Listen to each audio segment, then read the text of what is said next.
Welcome to the People's Guild. Each week we explore the Splinterlands universe with guests from all across the mythical land of Praetoria. Join us on our journey as we discuss the evolution of the game, the strategy, the lore, and the exciting path that lies ahead. To support the People's Guild, make sure you subscribe, rate, and review wherever you get your podcasts, and also check us out on PeakD, YouTube, and Twitter. Send your questions, suggestions, and epic battles in our comments through Twitter or email at thepeoplesguildspl@gmail.com. We'll feature the best in our episodes and maybe airdrop you some prizes. Thanks for tuning in and enjoy the show.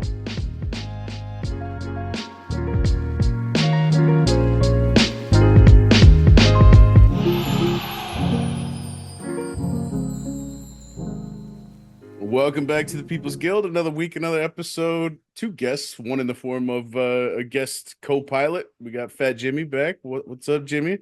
Always good to see you. Good to see you, Jimmy. Thanks for asking me to step in a pinch. Yes, sir. Appreciate you taking me up on the offer.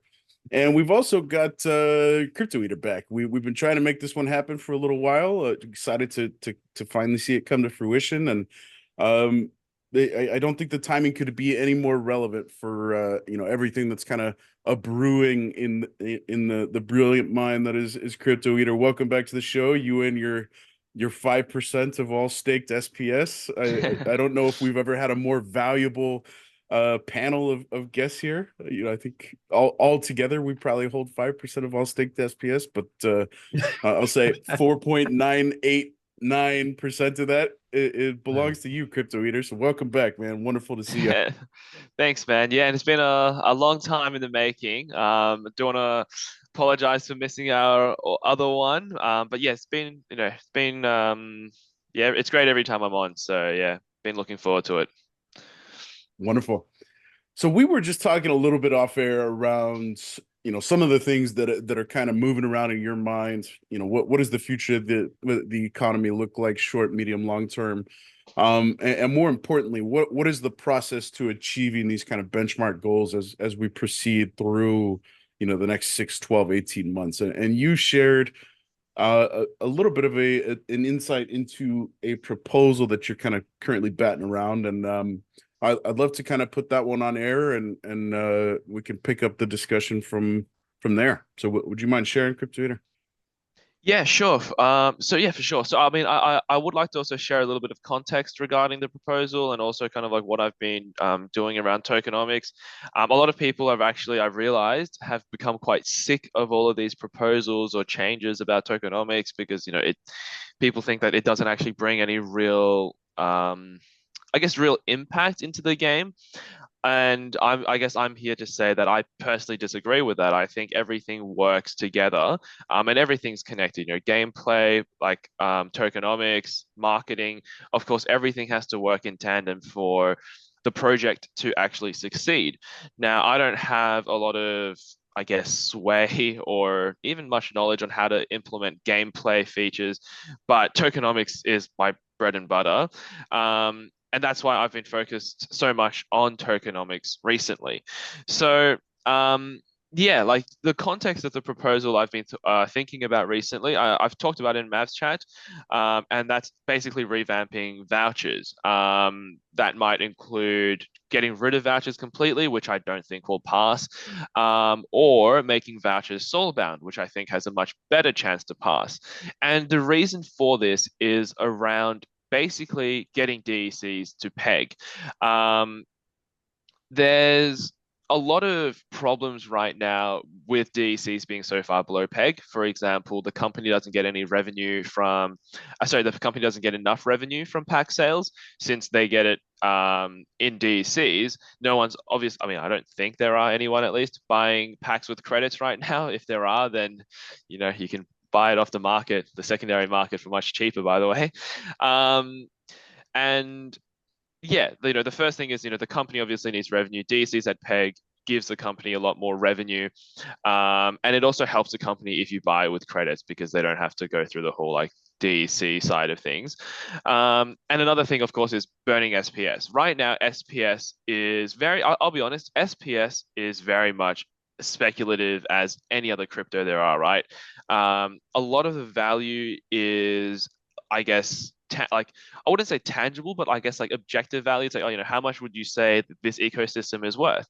And then you add on top of that the speculative value, as in how much do you think this ecosystem will be worth in, let's say, a year? The problem right now with DCs being so far below peg is that, of course, no one is burning SPS. And a lot of that speculative value is gone. So we're missing out on a lot of traders, a lot of speculators, and a lot of investors potentially.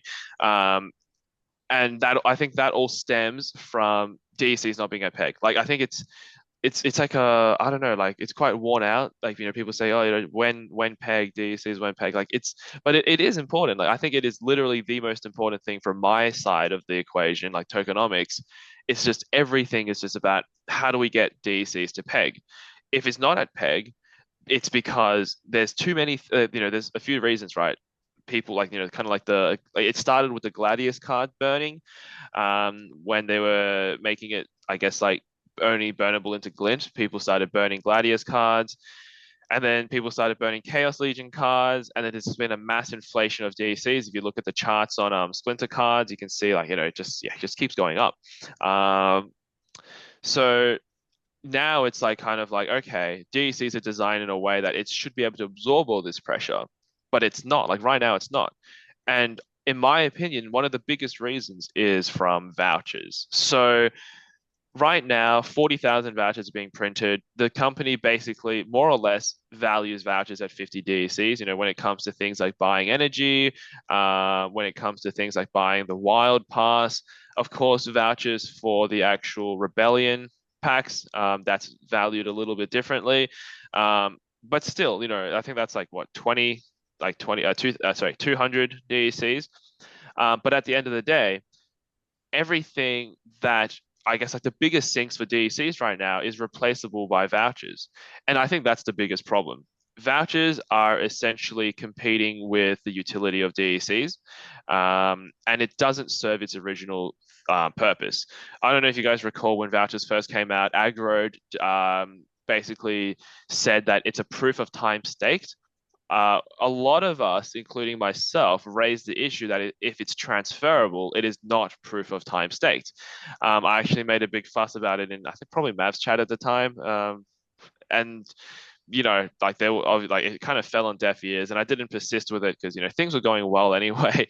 I was just Yeah. well, maybe. No, I was right there with you, man. I was also saying that if it's proof of time stake, why does it have to be a token?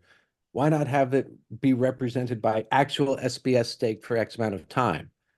Like, and Yeah. it was the same thing. I'm like, we don't need a token for this. Why not just have the amount of SPS you have staked tier your discount level? Yeah, something like that, like amount of SPS tier discount. People said I or was just crazy. like I think like having a voucher basically makes it somewhat of like a proxy, I guess, of how much SPS staked you have over time. So you can still get the discount. Even if you don't stake SPS now, you can still get the discount in the future if you had SPS staked in the past. And I think that's kind of neat. So it's not like, you get this sudden influx of SPS staking when there's a sale and then everyone unstakes later. It's like everything you stake for every second has value. I think having vouchers is fine. Like having no vouchers is also fine. I just think the fact that it's transferable, I think that's the biggest issue that we have right now. I think like I floated in Maths chat before, hey, let's delete vouchers. People were not happy about that. And then I said, okay, fine, let's make it Soulbound. And still, most people were not happy about that. But I think, in my opinion, it's something that's incredibly necessary, like some sort of revamp for the voucher system, because it is so much missed opportunity for DECs. Like if vouchers continue to be used in the way they are for the past couple years, like I don't even know how many DECs has been, I guess, not burned because of people burning voucher. Like for example, I personally buy at least 25 energy a day with vouchers. I think that's 125 vouchers if you convert that to DCs, that's 7,250. Back when I was trying to race to get a legendary title because I was worried they were going to sell out. I mean, I'm not going to get a second one, so I'm not going to keep buying energy at the rate I was. I used to be buying 50 energy a day, and just very quick maths, 125, that's 375 times 50, that's like what, like 18,000 or something DC. Wait, that right? Like yeah, like I don't know, a lot. Like yeah, I think 18,000 DCs a day I would be burning just personally. Um you multiply that across a season and that's like 200,000 plus DCs, right? Like yeah, like 250,000 DCs that I would have personally burned if it wasn't for this voucher thing. And that's just one person. And I know a lot of other, whales, I guess, buy a lot of energy. A lot of small players buy little bits of energy. If they're saving up for something in Glint, I realize I find I don't know the actual statistics, by the way, but I just find anecdotally asking people don't like spending Glint for energy. They prefer to spend vouchers because they want to actually, like, the point of buying this energy is to buy more stuff with Glint. So if vouchers are in the way of people using DCs, that's a huge problem in my opinion. Yeah, Okay, sorry. crypto. Ranting. No. This is great. So let me interject real quickly, and let's get some additional context around the Sure. pushback on removing vouchers. I'm really curious to understand what, Yeah. is that a result of the current utilities offered via vouchers, and if that was all shuttled over to DEC, would we have happy campers if vouchers were removed, or where is the pushback coming from? Yeah, I'll be honest. I guess I'll say something here that's a little bit that might also ruffle some feathers. I don't know, might get you more views. But I think that the vast majority of the DAO is quite uneducated on like exactly how tokenomics work, for one, and B, the majority of the DAO are a little bit short-sighted and focused way too much on their personal, like how it impacts them personally. People look at this and say, they say, I have licenses. This is obviously going to negatively impact the price of licenses because, like, yeah, if we get rid of vouchers, if we remove them, if we do whatever, then SPS, like, you look at the distribution, where do vouchers come from? Well, it comes from staked SPS and it comes from licenses. Staked SPS, like the whole point of this is to make SPS go up. So I guess, yeah, you lose yield in staked SPS, but you should gain long-term value in SPS. So SPS should be breaking even, if not actually, SPS should be ahead in this proposal. And then you look at licenses. Well, licenses are the only thing that will actually be negatively impacted because they'll essentially just lose a portion of their earnings, right? You go from SPS plus vouchers to SPS only. And then people say, okay, let's just increase the SPS earned from licenses, which by the way, I'm not against. I think that's a fine adjustment. And then you have people saying that, well, actually, anything that increases SPS inflation, I'm going to be voting no on. So you get like, you're never going to be able to satisfy everyone. So I've just basically, given up on trying to satisfy everyone. I've been trying to come up with a proposal that I personally believe in, that I think is good. And it's always a bit of like a fine line between what you believe in and what you think will pass. Like what I believe in is just getting rid of vouchers completely. That's what I think should be like I guess like ultimately that's I think how it works.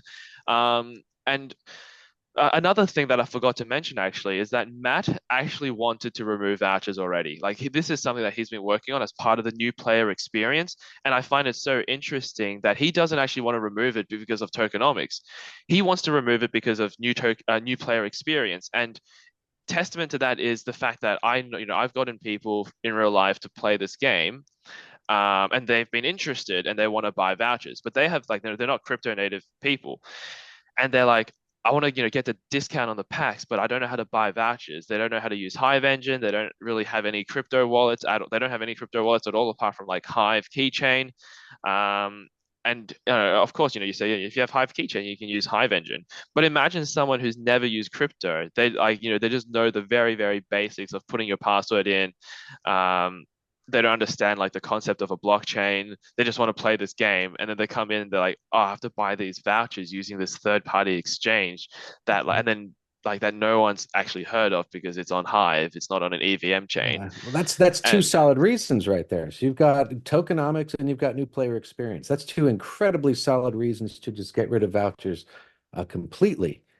yes, Touching on what Jangles was just saying before, I think a lot of the backlash comes from the promise of what vouchers were supposed to be, correct. and the promise of it was kind of used to kind of help sell node licenses too. Correct. Yes. I'm sitting on a ton of licenses. Part of why I bought as many as I did, not a ton. I have, I don't know, 13 or 14. My main reason for buying licenses was to help decentralize and to have a continuous stream of SPS. The vouchers were an extra incentive to purchase that. If that were to be replaced with, like you said, either more SPS or something else, so you don't feel burned on a promise, I'd be super happy to get rid of vouchers. Well, Yeah. let me say, so vouchers weren't introduced as an initial sell on licenses to begin with. Vouchers came in after that pre-sale completely evaporated. You know, I remember very distinctly it was going on maybe 2 a.m. my time. Aggie, Matt, the whole crew was hanging out on, you know, kind of an impromptu town hall. The pre-sale went live and the entire sale evaporated. And it was a few days later, and somebody correct me if I'm wrong. It wasn't until a few days later that we got the heads up that vouchers were going to be included as a payout for licenses. So I initially bought a license under the context that I would be rewarded via SPS and that was it. And then the vouchers came in later to sweeten the deal. But to your point, Jimmy, you know, how what are we spending vouchers on? Players are spending, you know, to Cryptoeater's point, I'm spending vouchers on energy. That's my number one form of consumption of vouchers. So what if we just cut out vouchers and the reward for holding licenses, the reward for staking, you know, a metric ton of SPS just comes in the form of energy? What if we just cut out that you know the middleman being vouchers, and if you want additional, it's DEC. You know, I feel like, you know, that would entice me to possibly buy back into a license or something like that. Go ahead, Cryptoeater. Yeah, I mean, that's an interesting concept, and I think it would work for people like you and me, but it might not work for a lot of other people who, I guess, don't play on their main account or just can't actually consume that much energy. It would come to be, I guess, become like a bit of a opportunity cost, because they're like, oh, if I'm getting if I'm getting so much energy that I can't use, I may as well sell these vouchers, or sorry, I may as well sell these licenses. Whereas if they don't actually get anything, they might actually keep them because it's not like, oh, I'm missing out on, or like I can't consume all this stuff. Personally, I think flexibility, like just keeping it as simple as possible, I think is probably the best. With with the licenses, I don't know. Like I personally don't hold any licenses because I've always seen licenses as kind of a bad investment. I always thought if the actual node comes out, I'll probably just run to be a validator and then buy some licenses then. But the thing is, you could actually, with the same amount of money, you could have actually bought, like, you know, participated in, what do you call it, in like liquidity pools and earned similar APR. But the benefit of liquidity pools, of course, is that you actually have liquidity. You can sell your liquidity pool position at any time, and it's also much less risky. Because in my opinion, licenses, like the price of licenses is 100% correlated to the price of SPS. Whereas if you buy, let's say, liquidity pool and you have ETH and SPS, your actual price, like the value of your investment is maybe 50% correlated with ETH and 50% correlated with SPS. As a lot of people might know, I love Ethereum. I hold a lot of, I mean, outside of SPS, my second biggest position is Ethereum. And Yeah, like when the SPS Ethereum pool was up, it was like the highest APR. It just made sense to hold that instead. But anyway, so that's a bit of a tangent. Um, Back to your original point, I think I don't know, like I think a lot of people also that have like these thoughts about licenses, thoughts about staked SPS, and also the I guess the initial promise. Okay, so Vuctus, for example, I don't want to put words in his mouth, but basically what he was saying was his biggest problem with this whole thing is the failed initial promise. Like he doesn't really care about the economical side of things. He just thinks that it's like it was like sold to be a like the whole idea of vouchers makes sense, he thinks. Um, and he doesn't want to just get rid of it because it's like if they're gone, the team basically broke their promise of what vouchers should have been. And in his opinion, vouchers has never been what the team promised it was, which is why Vuctus is actually the reason why I even wrote up the second proposal. So I've actually written up two proposals already. I haven't published any of them, of course, but they're all done. I wrote the second proposal about Soulbound vouchers and basically this whole idea of like promo cards using vouchers and stuff because I'm like, he's like Vuctus is actually right. Like I feel like getting rid of them might be the lazy option, which I would prefer, but he is right. Like the team never has like technically they've never fulfilled the promise of what vouchers are meant to be. They got close, when you use vouchers for Chaos Legion pre-sale. But the problem again is that anyone could just buy them for like $20 and you end up paying $20 for a pack instead of paying like $4 for a pack like it was supposed to be and then using some of your proof of time staked. Um, yeah, so When does it come time though to do what's right and to fix the course? Like if it doesn't make sense to, I mean, I understand completely what you just said about the whole fulfilling an old promise and stuff. But if it comes to a point where you realize something was a mistake and you have the opportunity to make it right without creating bitterness. Like you don't just say, we're getting rid of vouchers. Sorry, all you guys holding all these vouchers, but now they're worth nothing. You make it so people can like gladly trade it, be happy about trading in their vouchers in order to get rid of them. For example, an exclusive promo card that you could only buy with vouchers, and the intention is to burn every single voucher that's still out there, and then you get rid of vouchers and you correct the ship. I guess I'm asking, when do you do what's right for the entire ecosystem as opposed to trying to um, make the optics proper? I think that's the thing. It depends on who you can convince and who, like, I guess yeah, at the end of the day, right now, we are a DAO. If the company just does stuff, then they can probably just do this and people will be upset, but everyone will move on. But the problem we have now is we can't just like the company can't just like do something.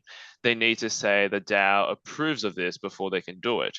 And right now, it's the process of getting it approved is the problem. Um, I would love to tell Matt to just, hey man, just get rid of them. But he is honestly sick and tired of having to do these propose like not even propose just like these hard decisions that ultimately can't benefit everyone. If something's going wrong, he needs to fix it, and then his fix will end up having people who are negatively impacted, and then people who start getting angry at him because they're negatively impacted. Because there's no decision that's just like, yes, this is definitely good for everyone. There's always a winner and a loser. And yeah, like, he has to deal with the brunt of it, which is, like the DAO helps to take that load off him. But at the same time, that means we need to come to a consensus on what to actually do, how to move forward with certain things. It becomes the community's responsibility. And that I think is the spirit of Web3 gaming, by the way. Another tangent, just very quickly, something I forgot to mention that I wanted to talk about was Soulbound stuff. I wanted to quickly talk about later. My vision for the game of the future is around Soulbound stuff. Like people say, oh, Soulbound, that's not Web3. But I firmly disagree with that. I think the idea that just because it's Soulbound makes it Web 2 makes no sense because a lot of Web 2 games you can buy and sell items anyway, but that doesn't make them Web 3 in the slightest. Whereas, in my opinion, if a game is 100% soulbound, it can still be considered Web 3 depending on how everything else is implemented. But anyway, we can talk about that later. Back to the initial vouchers issue. Yeah, sorry, I've lost my train of thought now with that tangent. I hope I answered your question.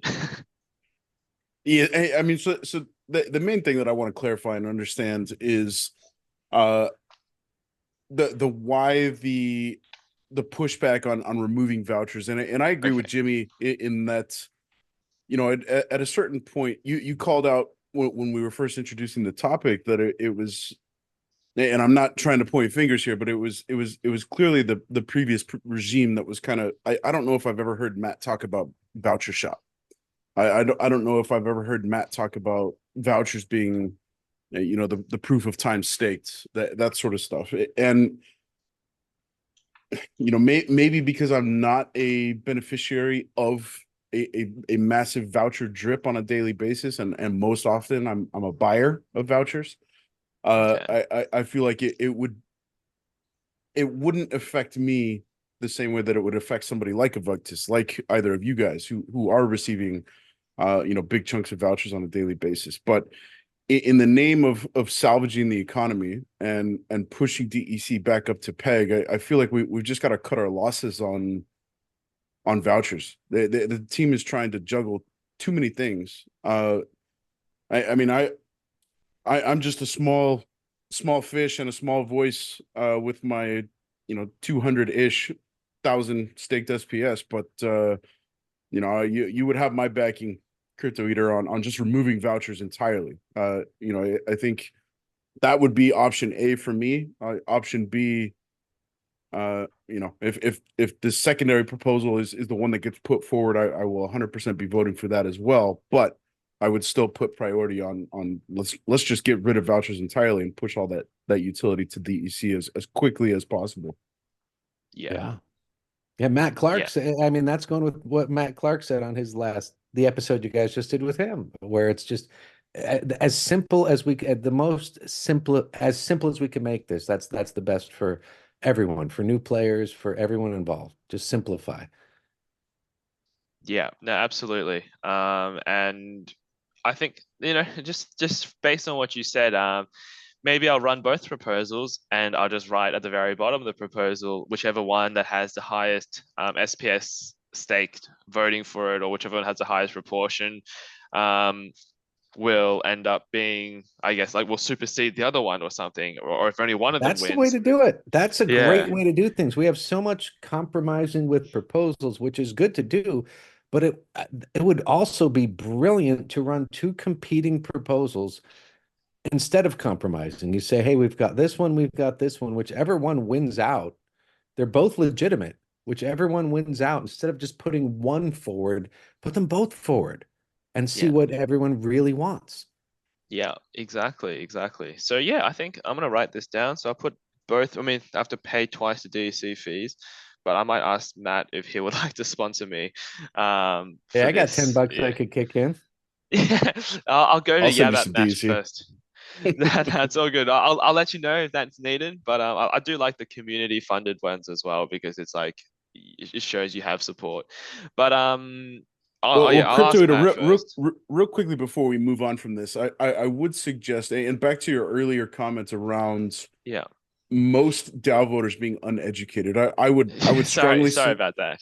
No, dude, I think you're spot on there. And it's not a slight at the community. It's more recognition that tokenomics are hard to grasp and hard to wrap your head around, especially when it's my bag that you're talking about and you know, referring to, that's going to be immediately impacted one way or the other with, you know, XYZ proposal. So my words of encouragement, and I would strongly suggest presenting, you know, both of these ideas with as much of a bird's eye view, short term, medium, long term. You know, what does the path forward look like beyond the proposal? Just you know, instead of just including this is what's going to happen now. Yes. So that would be my suggestion. You know, I've seen your proposals in the past. They're very logical and thought out, and you do tend to address those things. But something like this that is going to be a polarizing proposal to begin with. Yeah, just my 2 cents there, man. Yeah, for sure. Yeah, thanks for that feedback. I think right now I try to put in a lot of the pros and cons, but I don't really talk about the short, medium, long-term benefits or potential issues, because I always like to propose, the opposing view as well, in my own proposal. But yeah, no, I just wrote that down as well. So yeah, I'll go ahead and add those to the proposal. Yeah, no, thanks. Cool.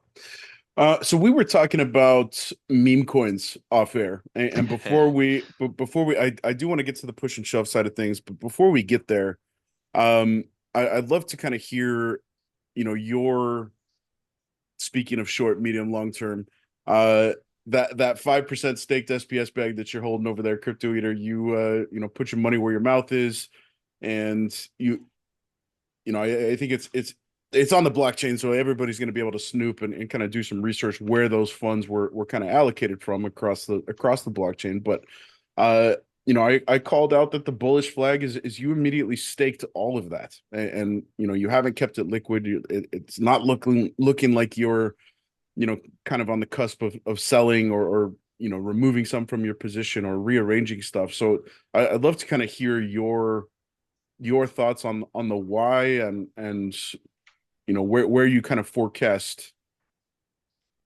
things to go. Yeah.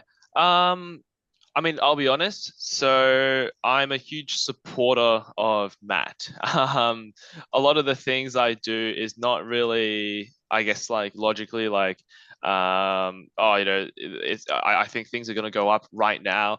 I personally just think, okay, Matt knows what he's doing, and I think that he has obviously the best interest of everyone in mind, and that's all I really look for in a founder. I think right now, obviously, we are not in a very good position.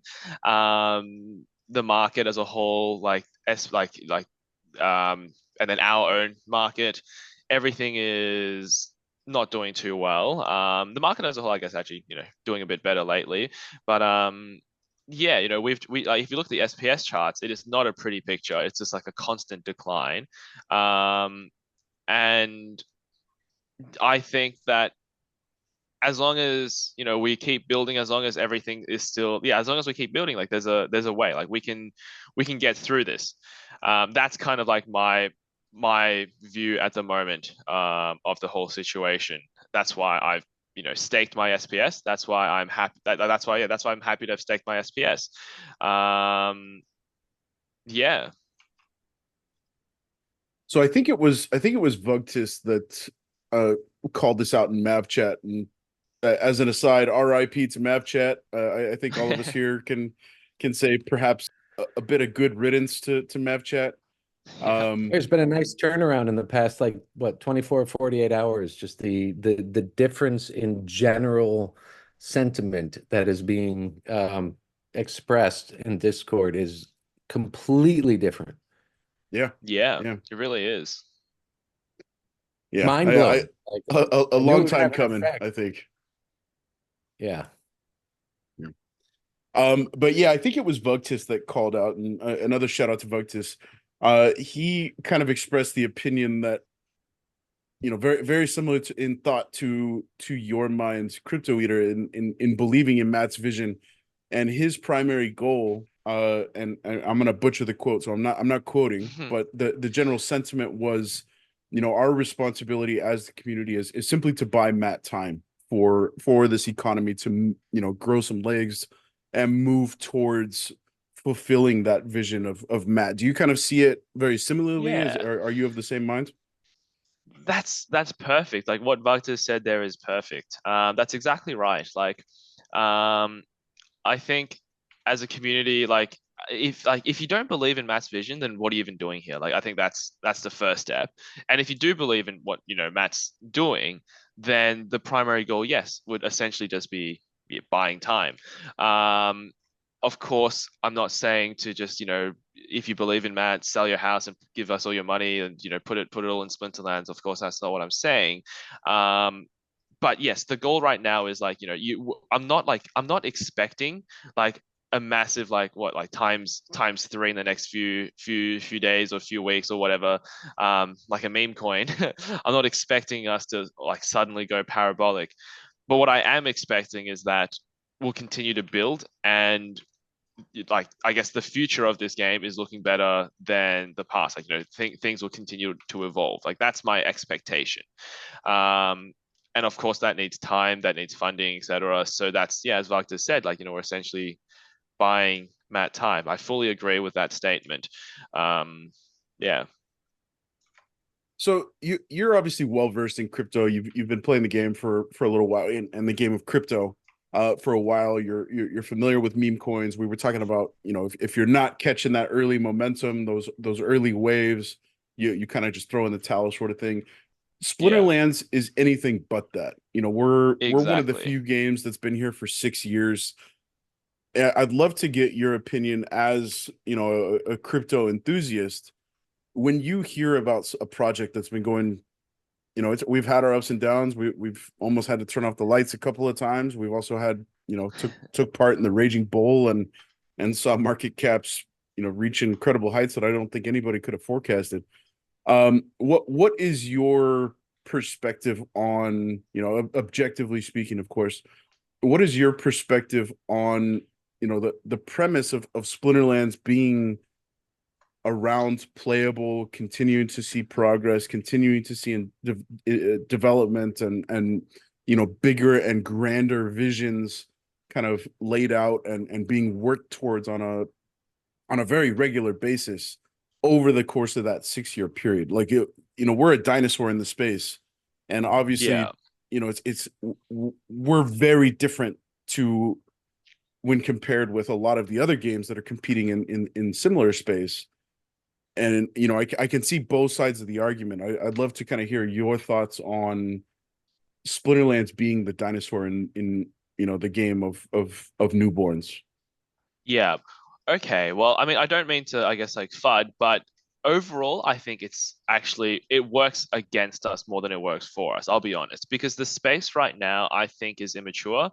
I think investors are all speculators here. Like no one is looking for a blue chip investment in GameFi. People don't think that even exists. And if people think that exists, they might not think it's Splinterlands. Like there's a lot of things right now that being a dinosaur in the space actually works against. For example, I spoke to a VC about potentially investing in Splinterlands, and their response was basically, we don't even have a framework for how to value a company that's already has a product. Like they literally value, like their whole framework and like their valuation model is entirely based on companies that don't have a product yet. So if you have a product, you're basically out of the picture. Like, they're just like, we can't invest in you. So why? Because you have a product like that. In a traditional kind of market, that makes absolutely zero sense.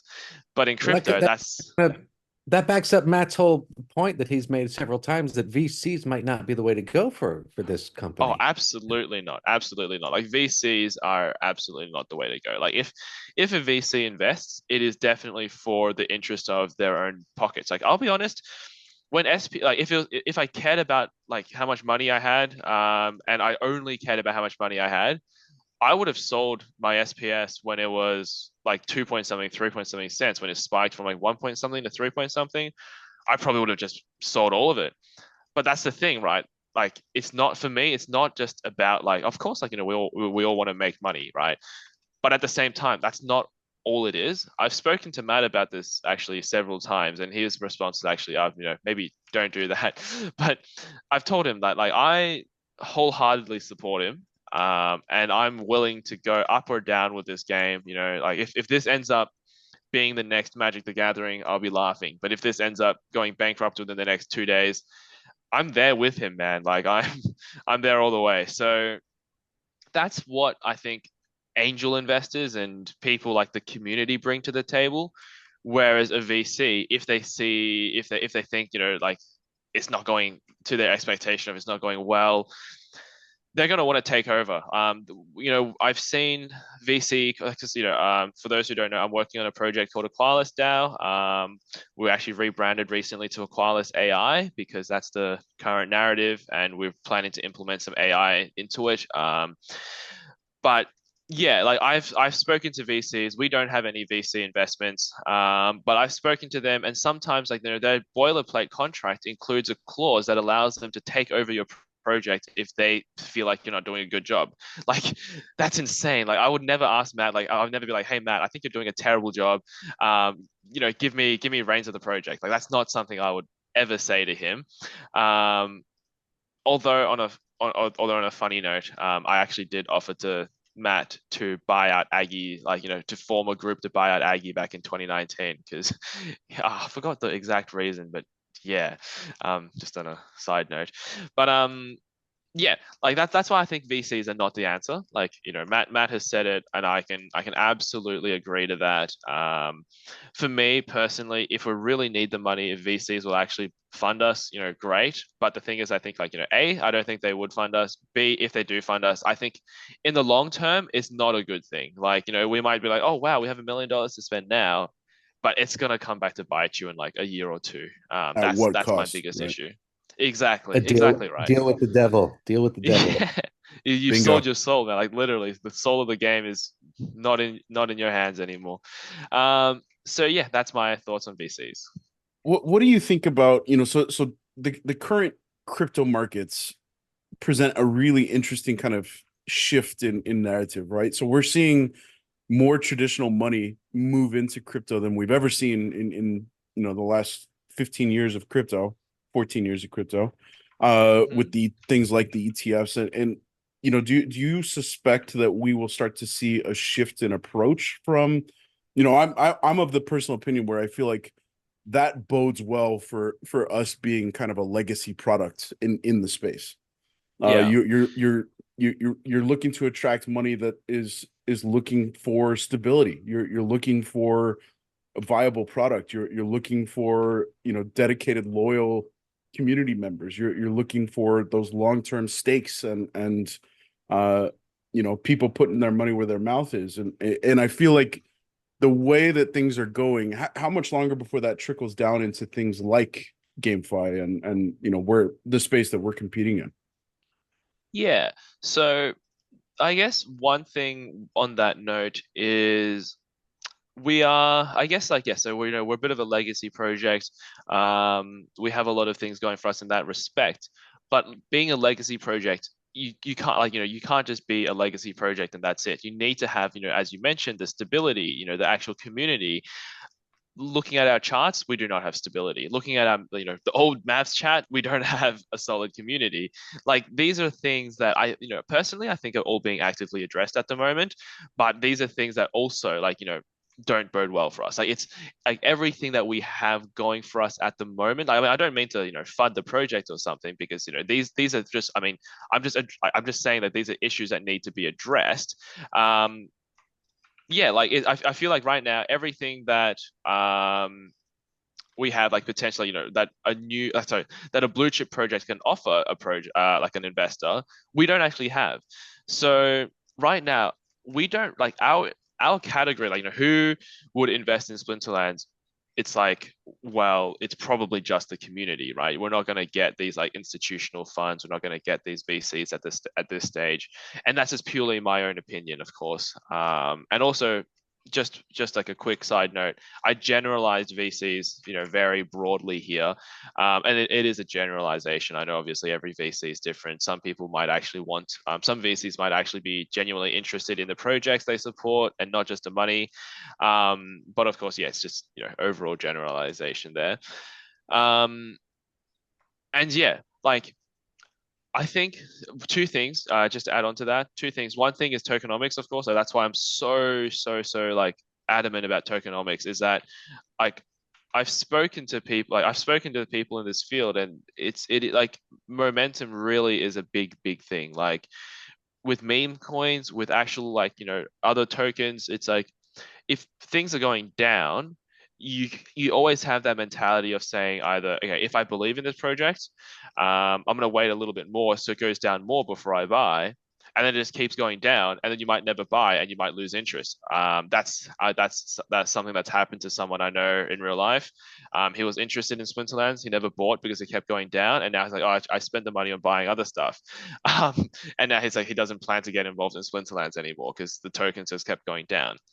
The other aspect, of course, is if it keeps going down, they might just not be interested in the project at all because it keeps going down. Whereas if something's going up, I could know absolutely nothing about a project, but I might buy it anyway because I'm a degenerate gambler. Because I see it going up and I might just buy it.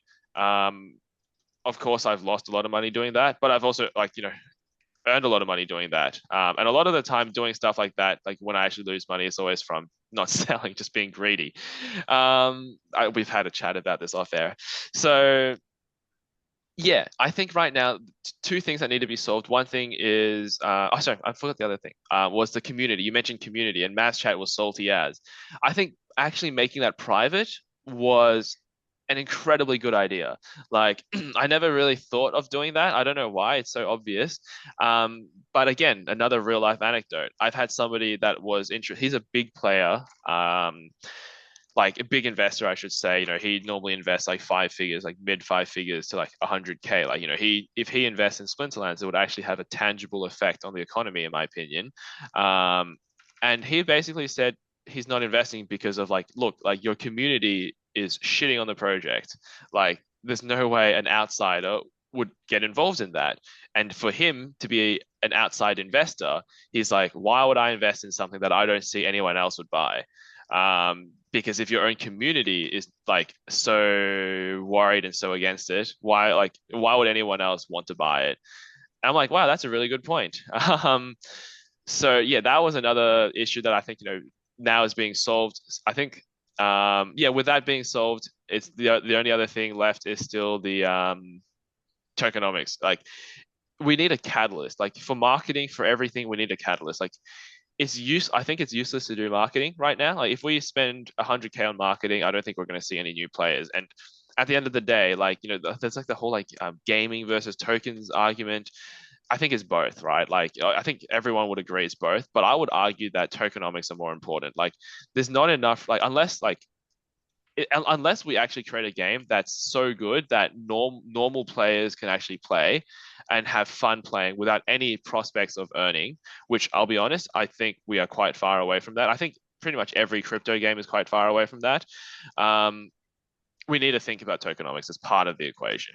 You're talking about a bunch of things here, which are great. We're almost flying through too much. I want to kind of hit on a couple of those things that you're addressing at this point too. The point you made about an investor not wanting to get in because of the saltiness of the community, that's kind of huge. That's been pointed out many times in the past by many different people. Yeah. I'm really curious as to understanding the ratio of how much of that was just like literally a few assholes, or maybe a handful, maybe two handfuls of super salty people who lost some money, who don't believe in the project and wanted to drag things down, versus how many handfuls of people we have that are really like you. Like, I could list probably several dozen names just off the top of my head of people who have been here for years who really support and believe in the project. I know dozens doesn't equate to hundreds or thousands, but I think there's an incredibly strong foundation to this community of people who are seriously invested. I think that a lot of the salt was from people who either weren't invested or who sold out, or I don't know. I'm still trying to kind of come to grasp of what proportion of that salt that we saw in like Map Chat and Tavern, what's the ratio? How many of those people are really salty? How much of our community is really salty? How much of our community is sincerely invested and sees the long-term potential? Yeah, no, that's a good question. And I think I guess the crux of that is that we don't know, and B, investors don't care. I wouldn't be able to answer that for you, But then again, even if I could answer it and tell Take a someone, guess. Take a guess. I mean, well, I'd say the vast majority of people who actually, I don't know, to be honest. I don't think I have like the right ability to be judging stuff like that because I don't read maths chat enough. And if there's salt, I normally just don't even read it because I think it's a waste of my time. I don't have the time to be arguing with people about stuff that I know I'll never change their minds. And it just becomes like, yeah, like it's just a complete waste of everyone's time, and people just get upset. And maybe that's their goal, is just to upset me. So why would I engage in anything like that?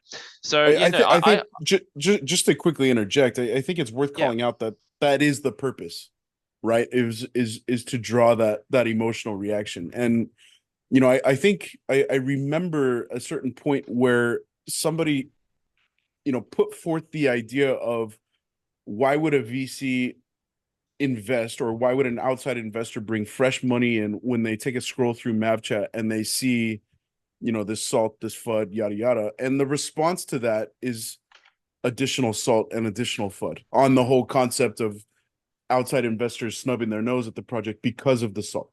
So it creates it creates this downward spiral of salt on top of salt on top of salt. And to your earlier comment, Jimmy, we haven't seen the same thing. And I'm part of the card collectors crew.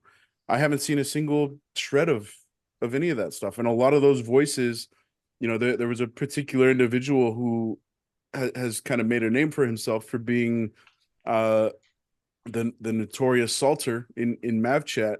There was a screenshot. So I can see it. Type it in. So I know who you're talking about. There was a screenshot of this guy's assets, and they were at zero.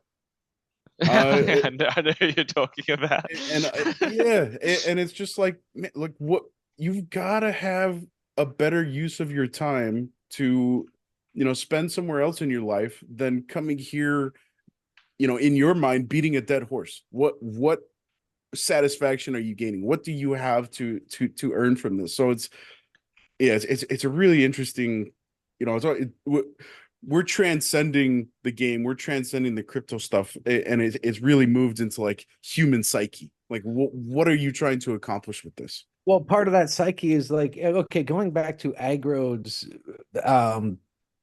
peace, prosperity, freedom. I think that was something that brought a lot of us into the belief behind the whole philosophy of not just the game, but the philosophy of the game and the philosophy of blockchain and all of that stuff.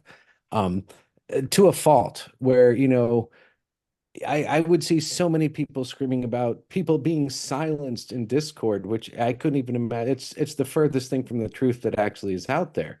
We were allowing free speech to literally our detriment, I believe, and it was because people believe in free speech and believe in the potential to just talk things through, almost to our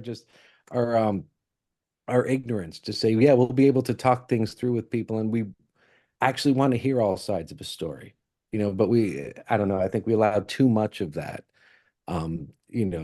just letting people vent, which is not what you need to do. We want constructive criticism. If I want to throw, or someone wants to throw out a proposal, I want to hear all sides of that. I want to have holes poked in the proposal before I put it up. I want to hear the positive and the negative. Yeah. But we just allowed too much, just pure, just fucking shit slinging. Pardon my French. In the name of shit slinging, right? In the name of free speech, in the name of free speech and equality, and saying, yeah, I mean, we really support the whole free speech and expression thing.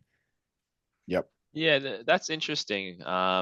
Because I guess I would argue that a lot of the time, like FUD and whatnot, like I don't know, it seems almost like talking about FUD itself almost seems like beating a dead horse now. Like it's like so many people have talked about it, so much has been said about it, and at the end of the day, it's like, how much of it is FUD and how much of it actually is constructive criticism, where maybe as holders, because I find myself being in the boat of this sometimes as well, where it's like, sometimes if someone's actually trying to give me constructive criticism on a proposal, I'd be like, maybe I take it personally, or maybe because I have so much invested, anything that might even, maybe deep down I agree with the FUD, and because I agree with the FUD and it's true, I get defensive about it or something. I think there's like, there's like like fault both ways, right? Like nothing in this ecosystem like right now is like perfect. And I think it's good to kind of like address it. So no, it's good to realize it, because if you don't realize it, how can you address it? And then B, like I feel like we've come up with good ways to address it, because right now, like if someone comes up with either FUD or constructive criticism, it's not seen anymore by like the wider public, and I think that's already a big, like a good first step. And yeah, secondly, I think with the like token prices going back up, hopefully, with all these tokenomics proposals, all of the SPS inflation reductions, the DAO taking over liquidity pools, like all of this stuff, and like I think I'm hoping at least that we will become a attractive source, or sorry, like an attractive investment opportunity again at some point. Yeah, I think like everything is working kind of like together right now to achieve that. Well, you just kind of hit on a very important piece for me, and that is, oftentimes if I'm reading Salt, if I'm reading fuddy comments, unfortunately there's a lot of truth to what they're saying. Yes. But and a lot of these guys, you can tell by the way that they're constructing their arguments, they're sharp individuals. They're not stupid. Yes. So why not put that brain power to good use and take it a step further and make it constructive? Like it like the disconnect there, it just baffles me. Like especially if you're invested in the project. Yes, especially if you have interest in seeing it succeed. That's where I think we're on the bright side of where Discord can and should be. And that's not to say that blind hype is what I prefer. That actually annoys me almost greater than the Salt and the FUD. Like nothing is perfect. Like we talk to any you ask. Yes, it's all about that balance. You ask any of the three of us, we're going to point out something different that drives us crazy about what's happening. But there's also suggestions into how do we move forward, and creating those conversations and potentially proposals to come out of those criticisms to move the project into a more positive direction. Yeah, that's it. Not dwelling on the past too, because part of it was, you just nailed it. You're reading what could be considered FUD, and you're like, there is truth to it. I mean, there were mistakes made. I mean, we had a ton of money, and it. I'm not going to go into any details or any finger pointing or blaming or anything, but mistakes were made, and people were pointing that out. But it hits a balance of, when do you stop pointing it out and say, we're in a whole new thing? We have a whole new management. We have a whole new direction. We have a whole new philosophy. Matt expressed literally, I remember this, and I will say this as a quote, anger and frustration at the direction we were headed and his inability to, at the time, intercede in what was going on. And then when he finally did end up taking control, things are changing. It wasn't that long ago, and he has a big deficit to correct. So yes. it's, he's in a tough spot. I would not have voluntarily stepped into that. I have a tremendous amount of admiration for the courage he expressed. He's like, if I don't do this, no one's going to do it. And he took over in probably the most difficult business situation I could imagine. But he has an incredible foundation, an incredible game. I believe an incredible community, and something that is not worth just flushing down the toilet. Something that's like, we can really make this work. Yeah, no, exactly right. I'm on the same page as you there. Let's shift gears a little bit. So, Cryptoeater, you came to the right spot talking about Soulbounds. You think Soulbounds should be, an integral piece of the future. We just talked about you go around the horn here, and you're gonna get a different opinion from each one of us, and that's a topic I think strikes Yes. Jimmy and myself right in the heart. And let's hear your pitch, man. I would love to, convince me why are Soulbounds good for the game? Why should we embrace that as being part of the future? Yeah. Okay. Cool. So big problem is right now play to earn, and basically like the aspect that everyone comes into this game right now with the understanding that they're hoping to get more out of it, right? It's like an investment. It's not an actual game. Like usually I play a game and the value comes from the entertainment. Like I get excited, and it doesn't have to be like people are saying, oh, who's going to pay for something like this? Well, have you seen those like crappy Facebook games or like, I don't know, like these are very like, like those like, like microtransaction freemium games. I don't want us to kind of go down that route either. But the idea is that like dopamine, like people get dopamine hits from different things and potentially odd things. I've played idle games where literally like the whole purpose of the idle game is like for numbers to go up, and I love it. Like I really enjoy it. I played Cookie Clicker. I don't know if you guys have played Cookie Clicker. You literally just click a cookie, and then you can upgrade. You can buy upgrades, and then you start baking cookies automatically. And then you click the cookie, and then you get more cookies from clicking the cookie. Well, It's Cryptoeater, crazy. when this proposal takes a couple of weeks to come to fruition, we know why, man. You're baking cookies over there, clicking cookies, Baking brother. cookies. Yeah, exactly, bro. When I was like younger, I'd spend maybe like an hour just like clicking a cookie. Like I was gonna, I use some colorful language. I Can you try not trade to. these cookies? Can you No, give away of course these not. cookies? Can you sell No, these cookies? Can you eat absolutely these not. cookies? Can you eat No, them? what you can do is you can sacrifice it to the grandma overlords.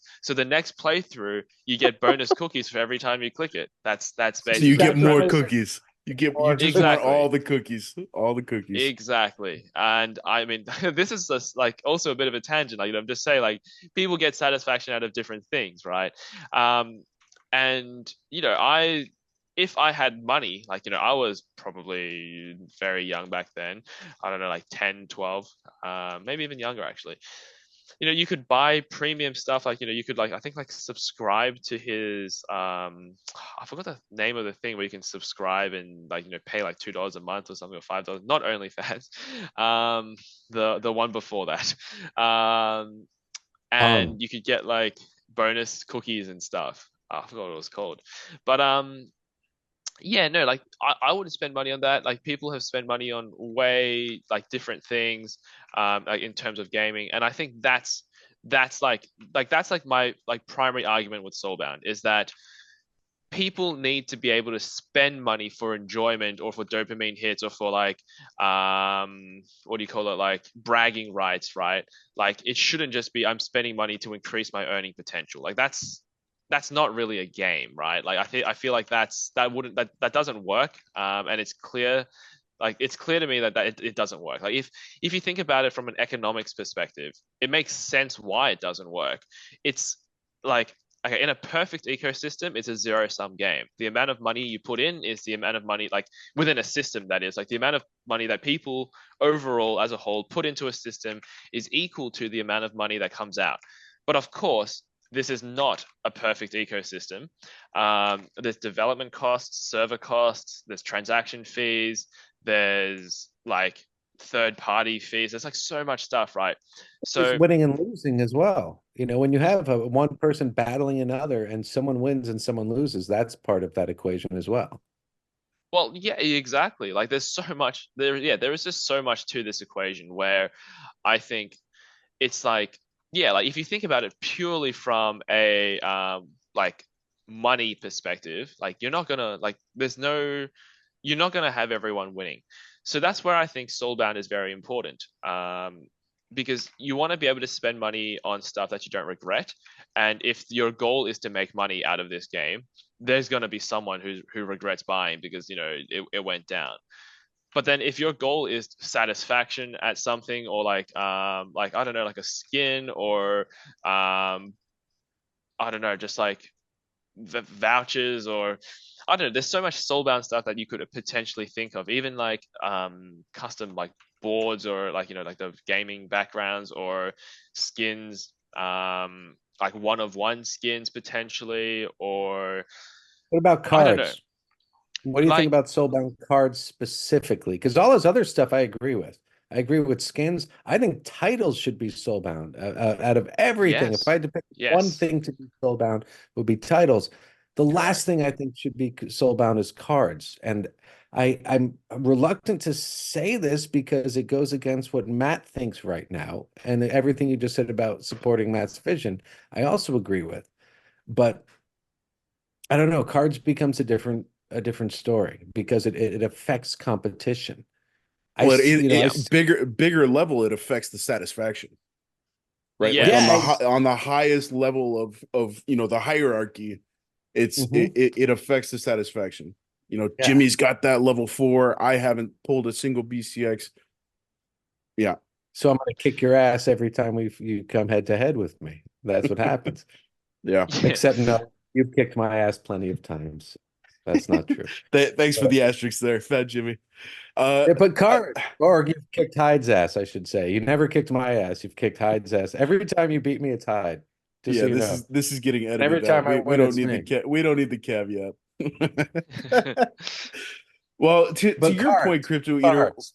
yeah, I'd love to hear with specific respect to reward cards in their current, how they let's just reference the first batch of Soulbound cards and yeah, assume that the status quo is going to be continued, and we have these very meta must-have cards come in the form of Soulbound.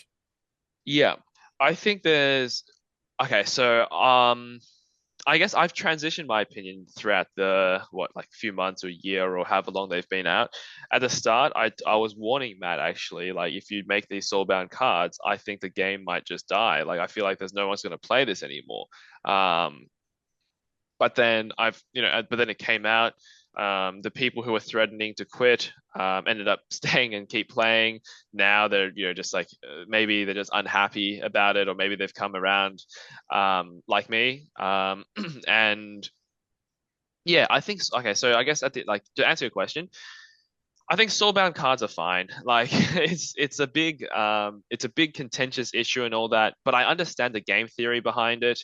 The idea is that if you can buy everything, there's no reason to play. And you get satisfaction out of earning it because you like frustration is actually, in my opinion, it breeds satisfaction. Like you like imagine if you don't work, right? Like me, I don't have a job per se. I just every day I just do crypto stuff. That makes my weekends meaningless. It's like, what's the point of a weekend if I don't actually have a job, right? So it's like if you don't have that frustrating period of not having the card, you don't get that satisfaction of when you actually do get the card. And the harder it is, the more frustrating it is to get it, the more satisfying it is when you actually finally do get it. So I think that's to me, I think that makes sense regarding like soulbound reward cards. I think What if it's you never get it? What if you never get it?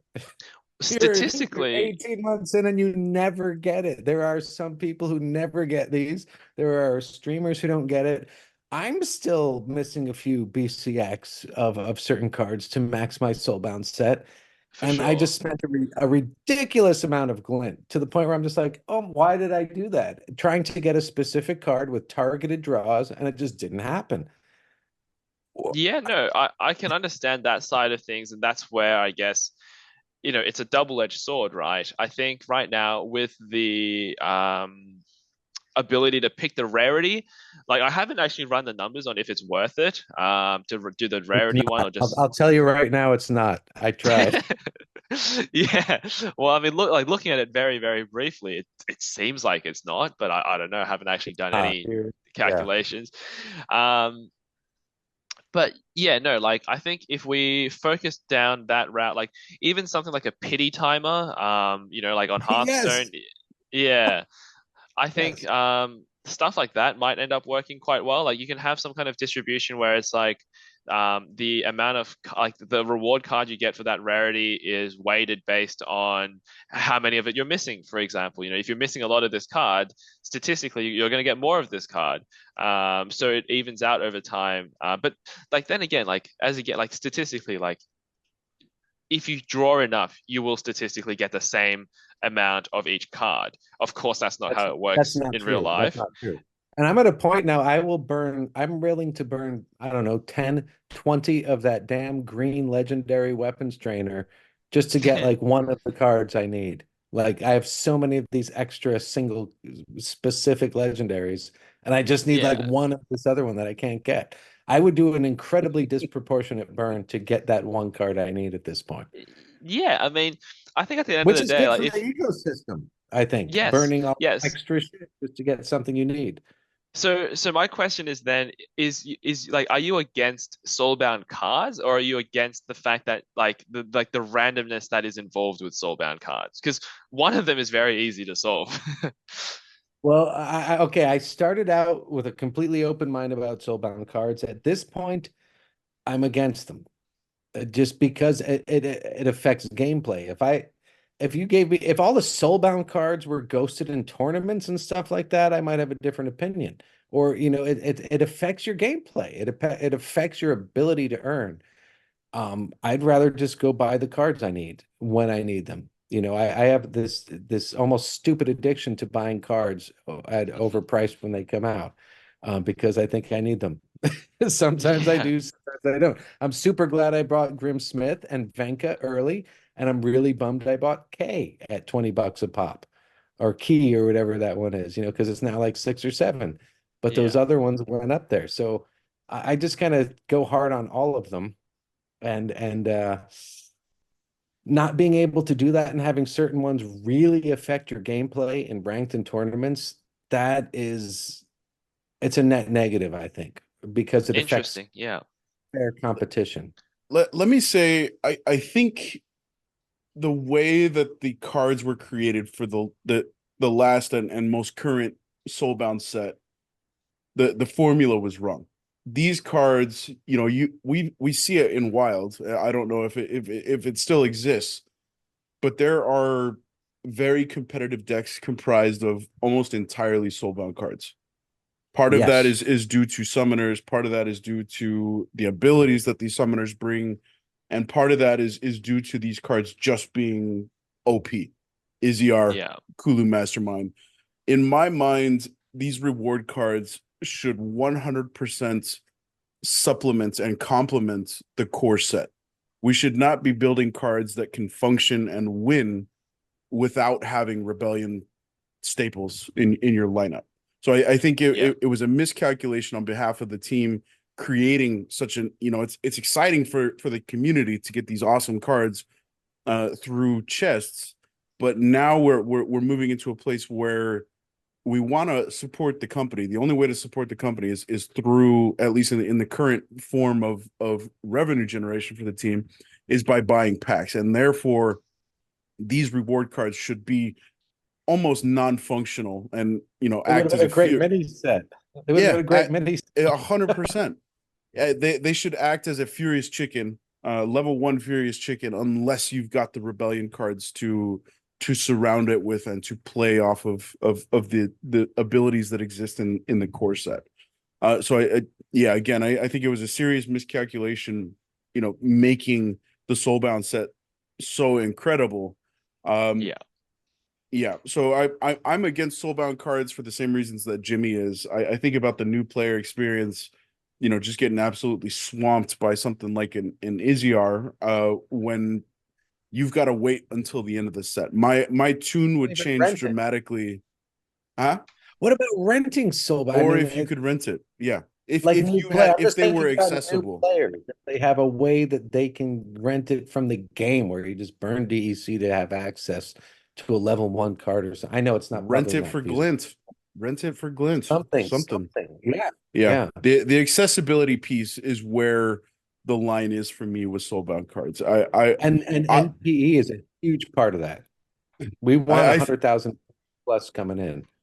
I think that's the biggest, most sturdy crutch in the argument against Soulbound cards the way that they currently exist. You know, I shout out to Aftersound. He dropped a video or a couple of videos, a series of videos, kind of putting forth his ideas around reward cards, and it kind of culminated with, at least the most recent video I've seen in this series, was let's drop reward cards and offer, you know, what you called out earlier, the a functional skin.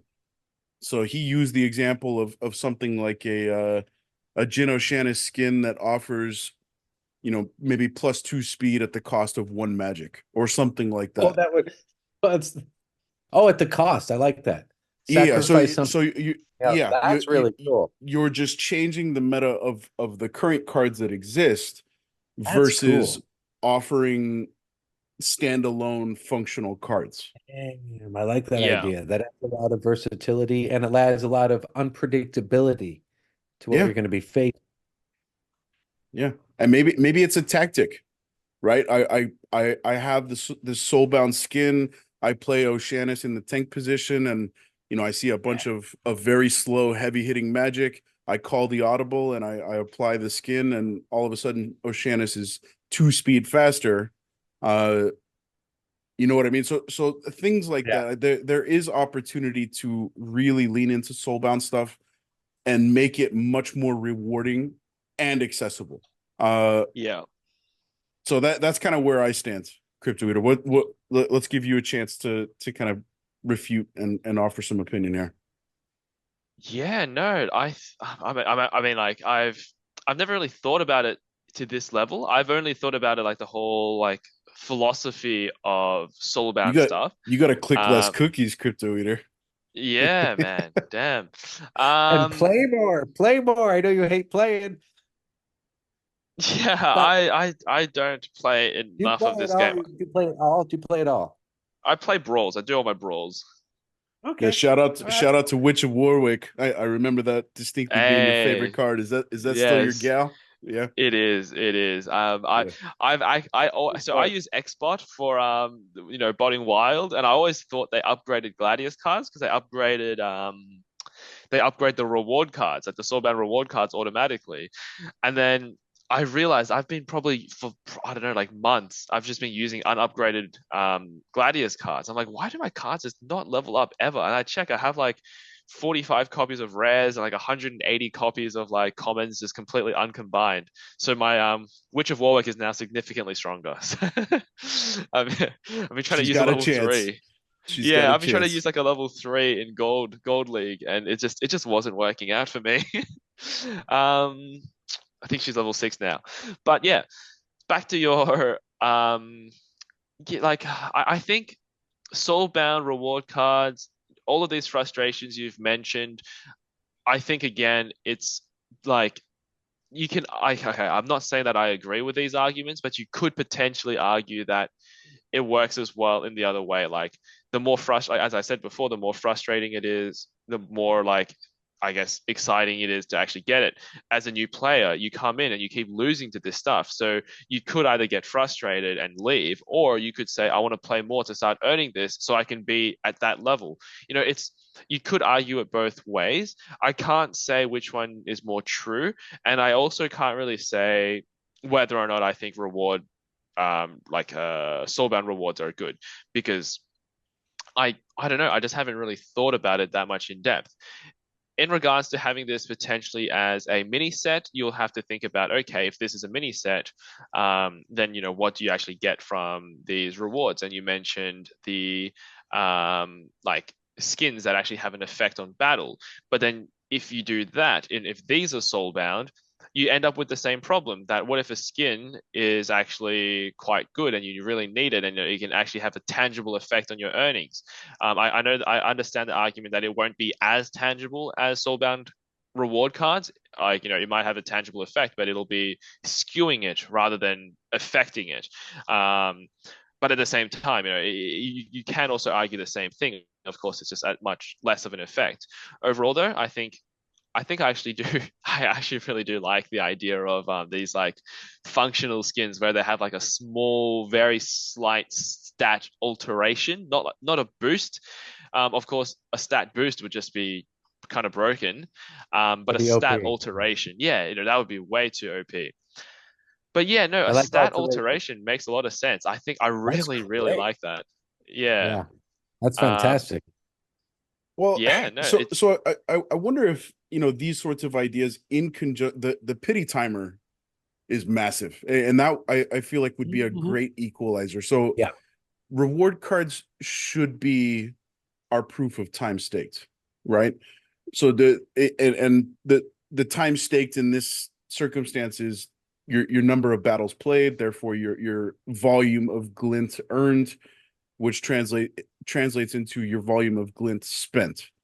So if I had that pity timer, for all intents and purposes, if the pity timer was implemented, in 3 months' time, my Soulbound set would look very similar to somebody else who's competing in a very similar space on the leaderboard and volume of matches as compared to me, which I think that would scratch the itch for me in terms of solving the issues that we currently live with Soulbound. And I think that goes back to Matt's initial pitch around Soulbound, which was it makes me want to play the game. If yeah, the only way to access these cards is playing the game, and we were all on equal footing in terms of how do we achieve these cards and unlock and play with these cards, and we weren't at the mercy of the merciless B that is RNG, it would that would go a long way for me in kind of solving the accessibility side of the equation. yeah.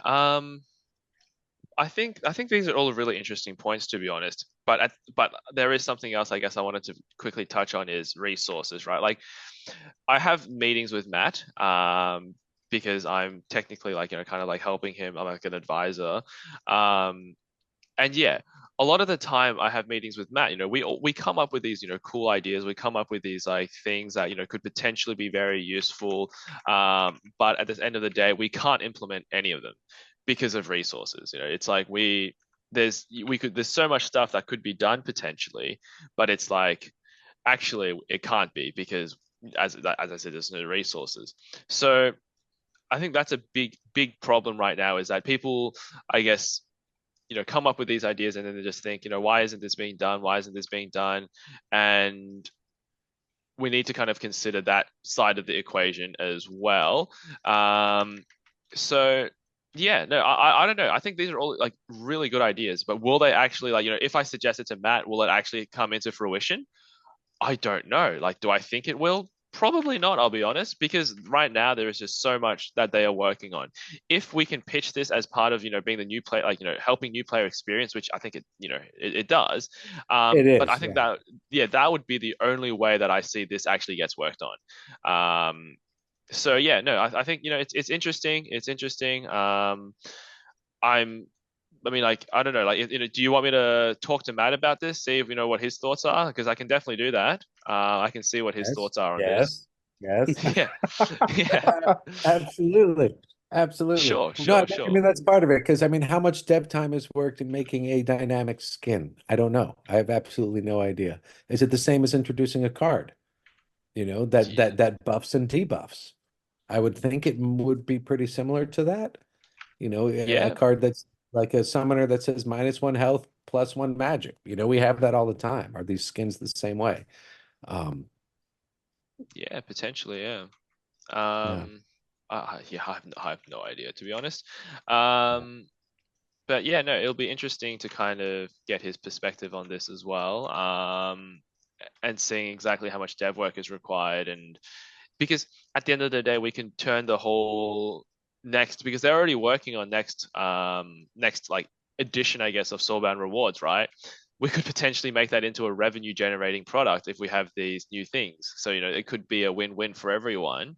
I Revenue think it'll is be huge. very interesting. Revenue is Yeah, huge. I wanted to ask you, okay, so random idea. A lot of yeah, NFT projects and a lot of crypto projects have baked in that the whoever generates an NFT gets a small percentage of revenue every single time it is sold and traded. Um, yeah. Should Splinterlands have that built in so the company like even go like retroactively say, hey, and every time an alpha card is sold, the company gets a certain percentage of that transaction. Is that something that is realistic? Does it make sense? I see it all over the place. We don't have it. Would that help? Yeah. So we have market fees, and if you use Splinterlands Market, they get like a But commission. their market is not used, and third parties have superior markets. Of course. So it is. So right now, 2% of every transaction is burned, and that's basically the royalty. What we can do instead, of course, is either reduce the incentive for third party by, like I guess yeah, like removing a portion of third party fees or something like that. What we can do Or instead, of burn, or course, just a small shift, like even just a small shave a few things from a few places and funnel that to the company. So I yeah. mean, I'm imagining if during the last when Yodens were selling for thousands of dollars, if the company got a small fraction of that, Yeah, no, of course. It's like, 0.5%, just a little bit. yeah, if you think about it in that case, like back then, like 0.5% of a Yoden for the company was basically peanuts, right? Because they had so much money coming in anyway. If you think about it now, we have what, like maybe $10,000 a day on the card market. We have about maybe 3,000 on the other markets. That's what, like $13,000, right? 0.5% of $13,000 is what, $65 a day. That's like, that has literally no impact on the company's finances at all. Like, they'd be needing thousands of dollars a day. So like, in terms of possible, yeah, no, I think it's possible, but is it like worth it? I don't know if it's actually worth it in terms of like, it'll take another proposal, of course, it'll take um development Dev time, it'll time. take like, yeah. And the thing is, I personally think like that 0.5% or something going into DECs might actually have a greater long-term effect. Because yeah, if we're at peg, everything is just better. Like, I Yeah, honestly that's just the believe, goal, is everything operating at peg, obviously. Yeah. yeah. And if we take anything away from that, because it's like, again, like, I don't think it's going to have any tangible effect on the company's finances. Like, I don't think like $60 a day would actually do like anything for them. But $60 a day in DEC is like, Well, that's we're something. also looking at a very microscopic market at this point. We're looking at a reduced player base. Everything is scaled down. That Yeah. $60 can easily be $6,000 a day when we have hundreds of thousands of players, which is the goal. Well, yes, but like, it's like, how do we get there? Will a 0.5% fee actually help us in achieving that, or would the fees going to burn help us in achieving that more? I guess it's all a trade-off again. Like, Yeah. same with a lot of things we've talked about today. Everything ends up being a trade-off. And it's just stuff that we need to consider ourselves. It's like, is this trade-off worth it? Is reducing the passive income of SPS worth it in terms of trying to make more, like get more SPS, like a high SPS price, sorry. Like, I think it's worth it in terms of vouchers. Some people think it's not worth it because you are taking away immediate utility for SPS by removing vouchers. Like, I can't argue with that. But I think it still makes sense to do that. I think it's a net gain in utility, but everything is a give and take. And same with this like market fee stuff. It's like, if one person earns more, one person earns less, or everyone else pays more or something, like, it's like, you can't have it where it's like one person wins or like someone wins in this transaction, Yeah. unfortunately. Well, this leads me into another question I wanted to ask you too. Hmm. SPS inflation. Yeah.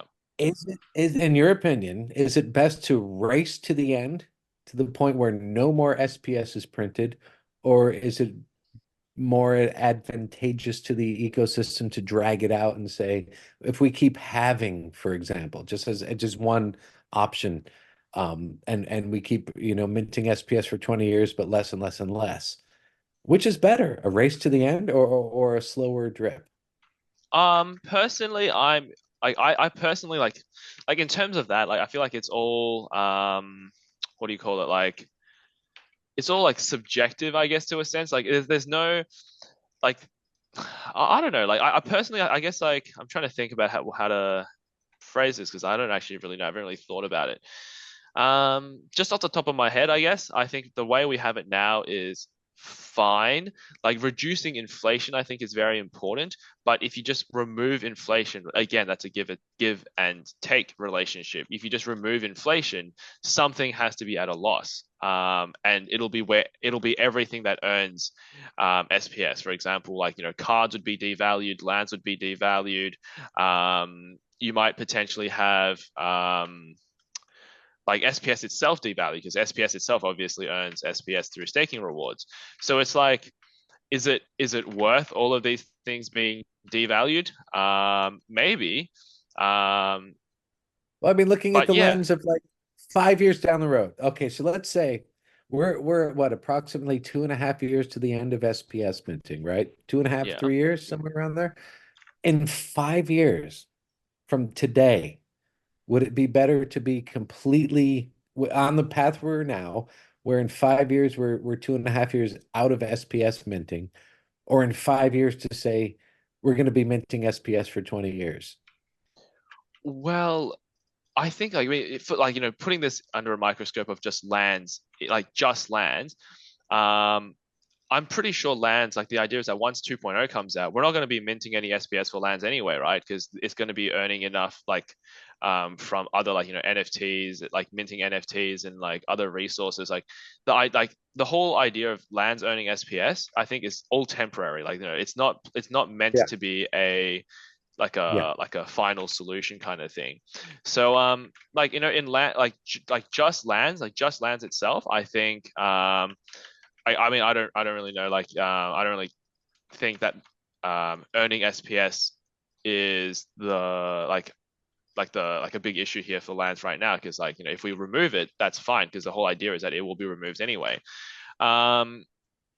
And I don't really see like a difference. It's like in 20 years or in 5 years or even in 2 years, I'm hoping that lands don't earn SPS anymore anyway. But if we talk about it like in regard to, let's say, ranked rewards, I don't know if but like, I've been trying to think of like these proposals to essentially, not proposals, but like these ways to essentially make ranked rewards self-sufficient. For example, we can use a portion of market fees, or we can use I don't know, just some way to make it that there's no, like, like when inflation runs out, what do we do? Is kind of like the idea. And I think, yeah, like, using market fees, potentially using other sources of, like, like reward cards or skins or just glint or just anything, like all of these, I guess, go towards like making SPS, like, I guess, like making the economy less reliant on earning SPS, because at the end of the day, we want it to be like a speculative kind of governance token. And if we keep earning it, people will think, why would I buy it now when I can just earn it later? Or like, why would I buy it now when I think the price is going to go down, etc. Well, Yeah, does that's that part of the answer your whole thing. question? Like, you say, is it, well, not, it kind of does. Because it's again, it is all subjective, because I guess it is all speculation. Do we race to the end and then say, wow, we have this much SPS, and if SPS ever 10x's, 5x's, 100x's, we'll be able to pay out rewards for a very long time. And part of that is this speculation that when we hit the end of the SPS minting, price goes up, and theoretically the flywheel kicks in. I mean, it all kind of depends on that happening. I Flywheel and end of mint. Yeah, I personally like believe that this flywheel effect is actually very different from the actual, like, I guess, like SPS inflation and stuff. My goal is to have SPS, inflation keep happening, but I want it to be deflationary, if that makes sense. I want the actual burning of SPS to be greater than the actual production of SPS. That's I think is a healthy Yes. ecosystem. I don't think Yes. I don't think yeah, I don't think like reducing the inflation is like the right way per se. Of course it helps, or like, removing inflation altogether. I don't think that's like necessarily the right way.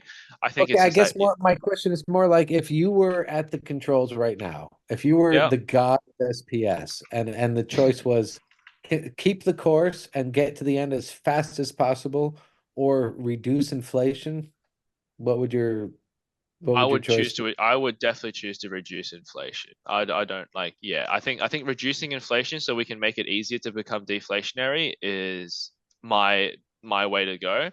Uh, it would like my thing right now is about reducing SPS inflation as much as possible without like harming the overall ecosystem, right? Because if you reduce SPS inflation too much, you're going to devalue cards, you're going to devalue lands, and that's just current, in the current setup at least.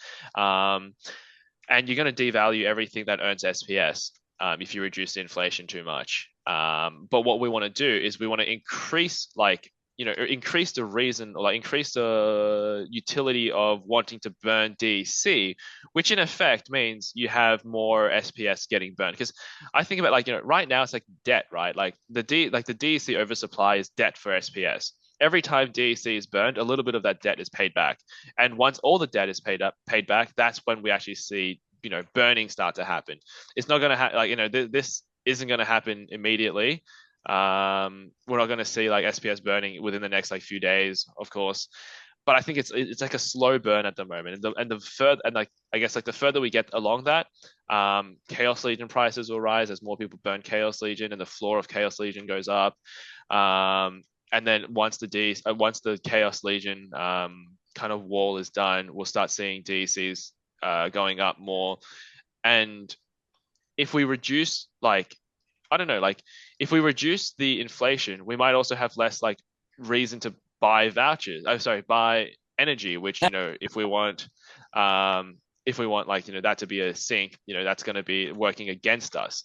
So yeah, no, overall, I think if I was the SPS god, I would want to see just lower and lower inflation rather than just like a complete burnout of inflation. I'm sorry, that equilibrium of burning more per day than is produced. Exactly. That's what I want to see. That I think is more valuable to the economy than just say let's stop printing SPS. Because I'll be honest, I've seen ecosystems that stop printing, and overall the interest dies, the community dies, and then the project dies. I've seen one of my before Splinterlands and all that, and one of my biggest investments, that's what happened. They stopped printing, and then they became a fully deflationary asset, and their prices went down from about 70-80 cents down to like 10 cents now. And I mean, like I say, it used to be one of my biggest investments. I haven't sold any. It's just gone down so much that it's no longer one of my biggest investments. And yeah, I've seen the effects of cutting just stopping emissions. Because and another thing is their white paper, they follow their white paper exactly. It wasn't like a sudden shock, that emissions are gone. And I guess it did actually have a temporary effect on tokens. From memory, back in 2021 or something like that, their tokens shot up like almost 2 times. And I think it's mainly because of the end of inflation. But the long-term effects of that is that it just kept going down. And their Telegram, because they use Telegram mainly, it used to be very active. But now you see maybe like one message every, I don't even know, few hours. You might have 20 messages in a day. They used to be one of the biggest communities on Binance Smart Chain, and now it's basically gone. I wouldn't say it's all because of, they also had a lot of failed products and whatnot, but that's what I was going to ask. Is it but just tokenomics, or is it the product itself not being adequate? I think it's definitely a mix of both. I wouldn't say it's just tokenomics, but I don't think the tokenomics helps. I'll be honest, it's yeah, I would say that it's definitely a mix. Yeah, because I've just been seeing a lot of I don't know the best way to describe it. Some people saying cut inflation, some people saying race to the end with SPS. And you being as someone who is as aware of tokenomics and the impact of such, and as involved and invested in Splinterlands and SPS as you are, I'm just really curious as to what your course of action would be. Like if you said, okay, from right now, and I mean, the white paper has determined how much SPS is going to be minted. I don't know if that's already coded into the smart contract, but there's going to be X amount of SPS ever printed. What would you do right now? Like if you're saying, okay, at this point, we either race to the end, we either cut it do you have what would you recommend as a strategy for Yeah, no, SPS? yeah, like I definitely would not stop minting it. As in like I would definitely not race to the end because again, Mhm. like I think earning is a big part of it, but the sink needs to be bigger than the earning. I think earning is a very addictive way for people to be playing the game.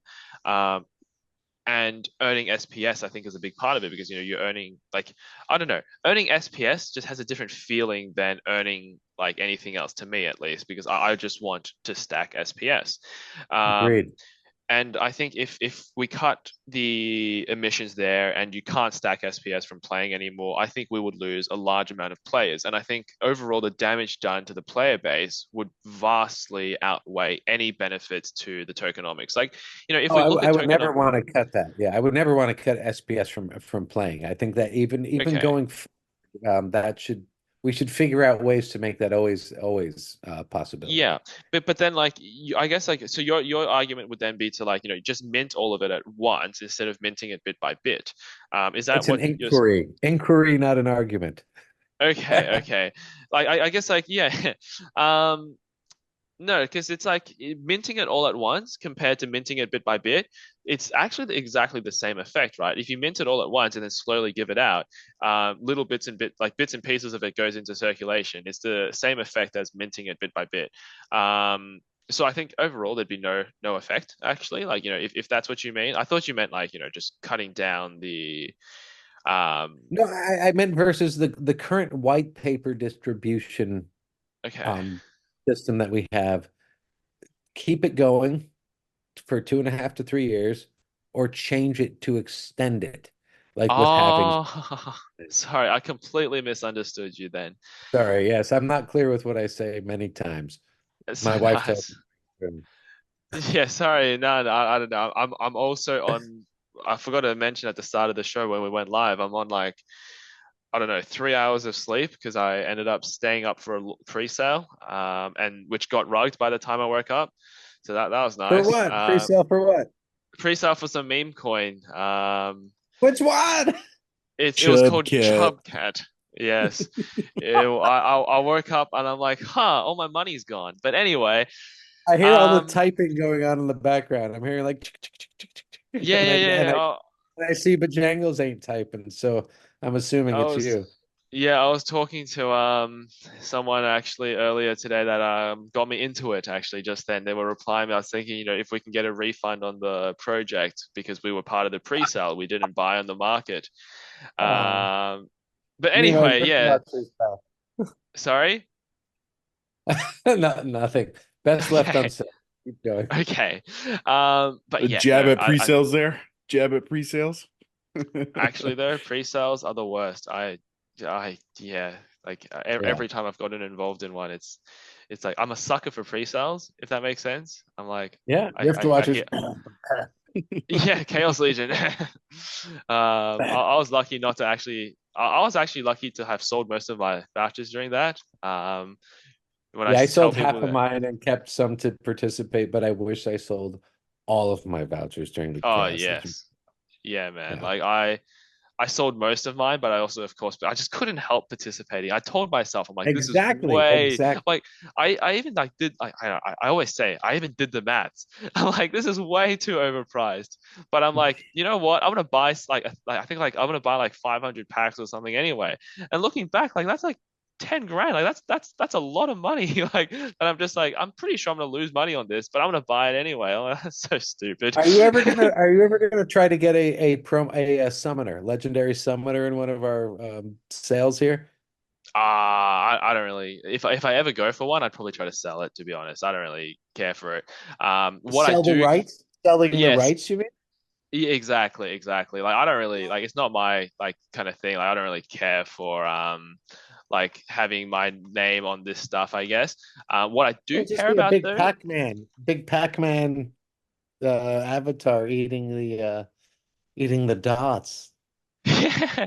No, I mean, I was gonna say what I do care about though is promoting my project. I would love to have like someday like an Aquilus themed um summoner or something. I don't know. Yeah. Yeah, I'd pay for that. And that's something I think would be very powerful as well. Just like the community, or not community, sorry, like third party people paying for marketing type stuff. I mean, that was something we've talked about heaps. I think on this show as well. I thought it was a huge missed opportunity back in 2021 when we were actually very popular.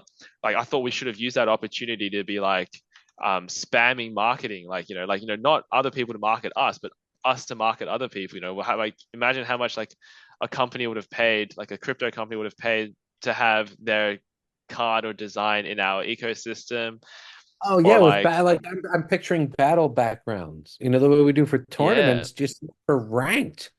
They just have a freaking yeah, logo thrown in there for ranked and throw, exactly. You can like pay like $1,000 or something, or even more, to just have it for like this season. Or it could be yes. like an Yeah. auction. Yeah, no, I Mhm. mean stuff like that. No, I don't think anyone would pay for that anymore. But back in 2021, I think people would pay good money for that. Like even if it's not a company, you just want to have your name on it. Like I think people would have Yeah. paid good money for that as well. But Absolutely. Absolutely. So, yeah. so okay, another like just Sorry, to back to kind of the. throw a little curveball in. No, no, no. So in preparation for this, I listened to both of your previous interviews here Oh wow, I on don't even remember what I've said back in those. That's yeah. well, I listened to both of them Jimmy's a about to long remind time. you. Yeah, exactly. No, no. So I mean, I know you got into Steam early on, Yeah. and that turned into Hive, right? Through Yes. the fork. Okay, so we know we're in an interesting situation right now. I mean, Matt mentioned recently saying he might ask the DAO for money to keep things going here. Correct. Hive has a $200,000 a day, I believe, budget for projects. Yeah. Splinterlands is their biggest project. I know you mentioned involvement in Steam. I don't know how that translates to your involvement in Hive. Is it realistic to ask Hive for help to keep Splinterlands going with a $200,000 a day budget and no other larger project? Yeah. This piques my interest. So this is something I've been like rambling on about as well for a long time, is that I don't know why A, Hive engine isn't funded, and B, why Splinterlands isn't funded. Like I guess their idea is that, oh, if they're doing it for free, why would I give them the money?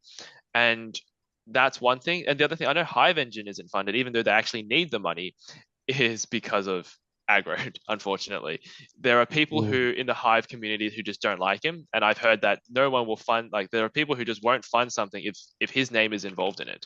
And unfortunately, that's just, if that's how it is, then like there's not much we can do about that right now, for Hive engine. But Steam, sorry, Splinterlands is different now. Like there's He's out aggro's of not involved Splinterlands. in it. He's not involved in it. He's out. Exactly. So Matt, I don't know if you saw the recent not proposal, the recent like what do you call it, like answer, I guess, on one of his town hall stuff.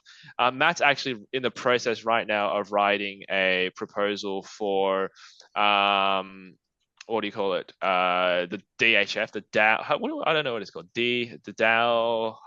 The DAO Hive, Decentralized the Hive Fund. decentralized Hive Fund. Yes. Yep. Thank you. But yeah, no, he's in the DCHF. process. Yeah, he's in the process right now of writing a proposal for that, to get some funding from that and also from the Splinterlands DAO. So I think hopefully that'll get approved. I know Azircon has a lot of sway in there. I personally don't have any sway in there. I don't like I just realized I don't like a lot of things. I didn't like how the Hive like was handled, like how the hard fork was handled. I didn't like how they ended up doing the, what do you call it, like the essentially like the hard fork, and some people got their tokens and some people didn't get their tokens, and And like Korea, they cut off Korea from basically, getting their yeah. tokens. Yeah, I that's really didn't like that. I what's the absolutely point hated of that. that? How can you exclude a certain demographic just because their main exchange was involved Well, I in think the it was mainly from them voting for Justin Sun's witness. yeah, And some but there was also a lot of discrepancy that those votes were just manipulated by access to the tokens through an exchange. Right. I mean, I don't actually know too much about how that all worked. I just know that people, like, their argument was that, why would they support people who didn't support Like people them? had their tokens staked on an exchange, and then a certain person had access to tokens on that exchange, and that weight was manipulated to vote a certain way when Yeah. the actual Well, holders didn't have a say. so I Yeah, think right. there's a bit of a discrepancy there. I think what happened was, so Matt Clark knows the whole history of all this stuff. And we talked at length after the episode wrapped up. And in hindsight, we should have kept recording. But Yeah. evidently, what happened was Justin Sun had some buddies at these dexes Yeah. and convinced these folks to the parties responsible at said dexes to stake the liquid hive or liquid steam that was on the available on the exchange and vote Correct. for what That's just what I said. Manipulating the votes without the will exactly of the exactly actual owners of tokens. Yeah. correct. Yeah. So the exchange made the decision to take these liquid assets, stake them, and then proxy that vote And to then Justin Sun. right. Yeah. Yeah. Yeah.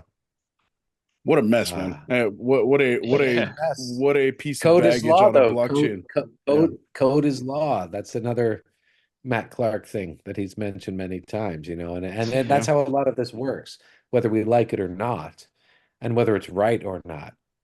At the end of the day, code is law, and you have to kind of be aware of these things. Yeah. Yep. I mean, I think we've gone on a bit of a tangent again. I feel like I do that a lot here. That's the name of the game here, Cryptoeater. We're all for it, man.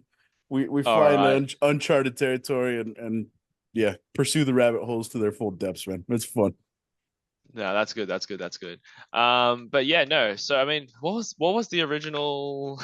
DHF providing funding Yes. to sustain Splinterlands. Yeah, so I'm a huge Yeah. proponent for that. I think Hive should be supporting Splinterlands. I feel like them not supporting Splinterlands so far is just, I guess, because Hive supporting Splinterlands comes from HBD. HBD will need to be sold, but then of course you can't sell it at peg because it's just so like there's just so little liquidity. So what do? You have to essentially convert it into Hive, and if you convert it into Hive, then it's a sell pressure on Hive. So I think a lot of this comes from, I guess, like the actual what do you call it? The actual like Hive community not wanting to have sell pressure on Hive, maybe. So if they don't have to have it, maybe they don't want to have it. I don't know. A lot of speculation on my behalf. Overall, I think it's long overdue. Yes, long overdue. But I do not have the weight to pull any sort of favors from the Hive community. I don't know the exchanges, unfortunately.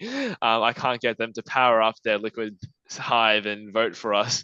Yeah, Well, so that's I will quickly interject. So our last conversation with AzureCon on air, I think he said with a pretty high degree of confidence that any proposal that Matt puts forth would more than likely be supported by Hive. The interconnectedness and the support that Splinterlands provides the blockchain,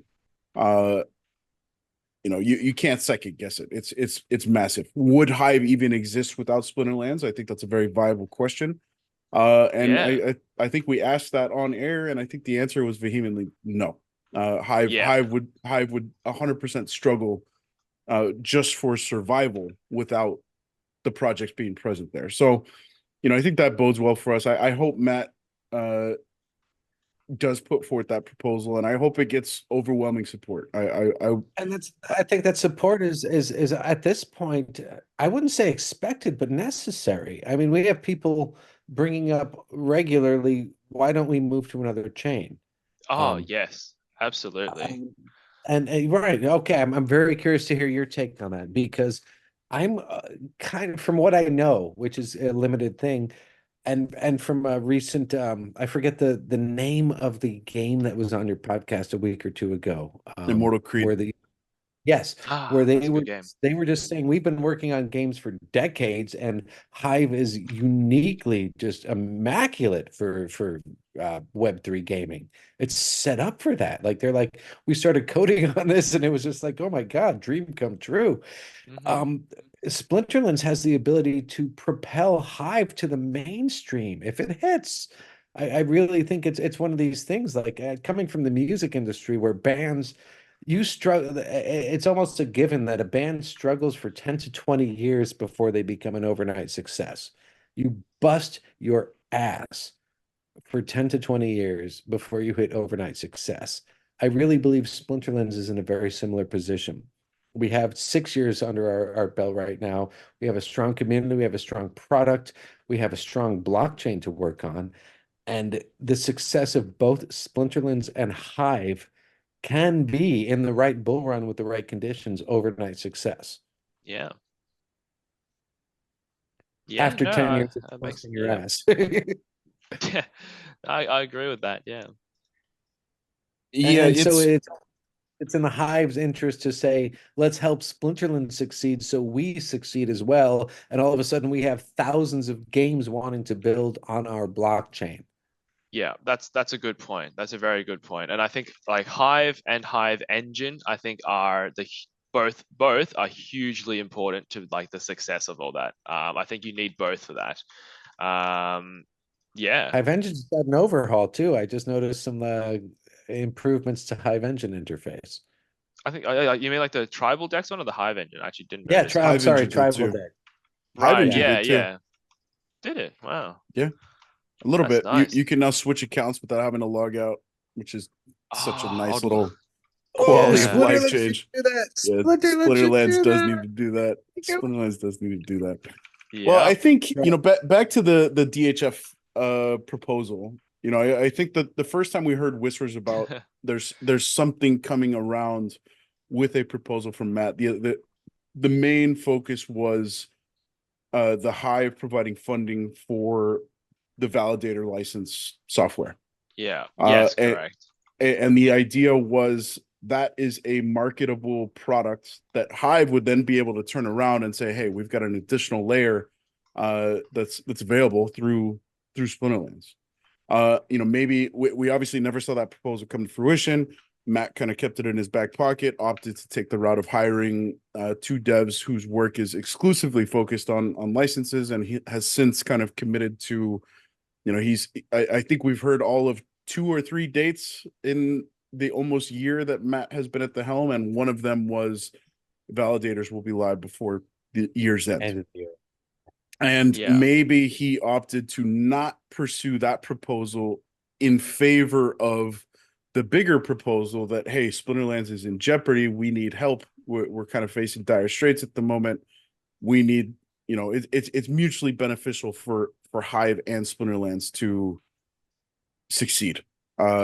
Yeah. We need some assistance from the DHF. So maybe that's what was in Matt's mind. At least it feels like in hindsight, that's kind of where the cards were lining up towards. And based on what you just said, Cryptoeater, that he's kind of privately working on this proposal. It sounds like it's going to culminate in said proposal on the bigger scale, not just focusing on the software, but on the project as a whole. I'm not actually too sure, to be honest, if it's about the software or the project as a whole. But either way, I think, we definitely need support. Like we definitely need support for the from the Hive side of things, because it's not, I don't think it's sustainable, like the way it is at the moment. And of course, yes, like without Splinterlands, I don't even know like the statistics, like how much of like the Hive TVL is from like Splinterlands like assets, and how much of the activity is from Splinterlands related accounts. And it's like, if there's no Splinterlands, what would be left over on Hive? I don't think there'd be a I could be wrong, but I think that number was north of 70%, which is just astounding. Yeah. Like a lot of it makes it a no-brainer for Hive, right? You have to do it. Exactly. Like a lot of what's remaining outside of that 70% might just be like collateral anyway. It's just like people who got into Splinterlands and then happen to do something else on Hive because of Splinterlands. You know what I mean? Well, like Immortal Creed. Immortal Creed is the exact.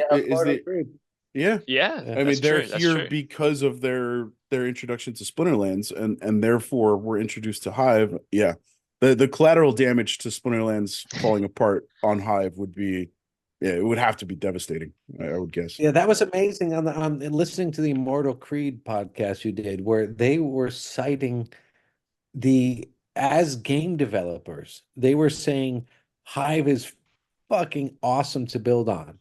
Hmm. That was an eye opener. I know Matt said that, and that's part of why they're loyal to the chain, and besides the obvious other reasons of being witnesses and stuff. But Yeah. just hearing the Immortal Creeds guy say, "Holy shit, we started building on Hive, and this is awesome." It almost seems like it's a unique chain for gaming. And to bring that into the mainstream, it's almost like we're just a sleeping giant waiting to be discovered, you know? Well, your your Yeah. your analogy to, the touring band who's, constantly putting in the effort, and that snowball rolling downhill, just constantly picking up steam very gradually, and then all of a sudden exploding is really Yeah. relevant, man. And I feel like the premise of what Hive is trying to accomplish is very, very cool. There's a lot that Hive is doing. You pick one of the Splinterlands 101 episodes at random, and more than likely you're going to hear Matt Clark praising what Hive is doing in places like Venezuela that are Yeah. facing absolutely crazy inflation on their currency, where Hive offers a very safe and stable kind of backbone for some of these businesses and people that are contributing to Hive. So like Hive's ambitions are absolutely very cool, and I think they align very closely with what, the peace, prosperity, and freedom kind of premise of what we heard in times past around what Splinterlands could do. But yeah, I look forward to seeing what this proposal brings up. We're on Town Hall Eve. It's the 19th back home, No 20th way, it's been here. like 3 months. It's I been like three know. months. You ready for our next town hall? I'm So ready. all of this said, I wonder what is going to be, there's a bunch of stuff that I think people are kind of chomping at the bit to hear Matt talk about tomorrow. Um, maybe we get all of these things that we've discussed today kind of, at least somewhat ticked in terms of talking points from Yaba and Co. Soulbound cards, I think, has to be at the forefront of what we're going to Oh, be I don't discussing at know, Town man. Hall. That's It been the has to forefront be. for the last like four It had, months. yeah. Well, think about it this way, Jimmy. Every time we don't get that conversation, we're one town hall closer to getting that conversation. That's like getting that reward card you just don't get. Yeah, we got the pity timer. The pity timer Yes. is way up there, man. RNG is about to roll our way, guys. Well, Cryptoeater, let's shift gears once more. Yep. Aquilus, I would love to hear kind of the elevator Say pitch hi. on what's happening there, and also push and shove. I'll let you kind of pick your poison. Where do we want to navigate to next? Yeah. Um, I mean, I'm happy to talk about both. We can talk about Aquilus first, since you mentioned it first. And yeah, no, it's going well actually. So there's two sides of Aquilus now. I mean, there always has been. But for the longest time, it was mainly just a Splinterlands side. We have our guild, we have our marketplace. But honestly, those were mainly just temporary measures anyway. It was never, our end product was never just a Splinterlands marketplace, right, and a guild. We are a DeFi protocol. We use a very, I would say sophisticated, but it's not that sophisticated. We basically use an algorithm to unlock liquidity from decentralized trading pools. For example, you have DCs and USDC trading on PancakeSwap.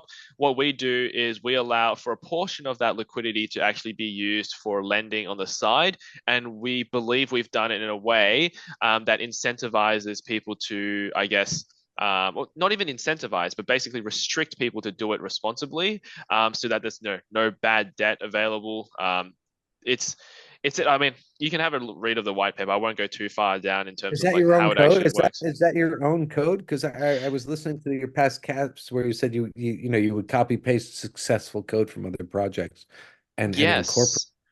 So a lot of it is our own code. We try to copy paste as much as possible, of course, because that's kind of industry standard. But Yeah. unfortunately, a lot of what we're doing is completely new, so we can't copy paste what's completely new, sadly. Yeah. But in terms of lending and all that, so we do copy paste Aave, which has been battle tested for I don't know how many years now. They've got billions of dollars under their That's a huge protocol. plus.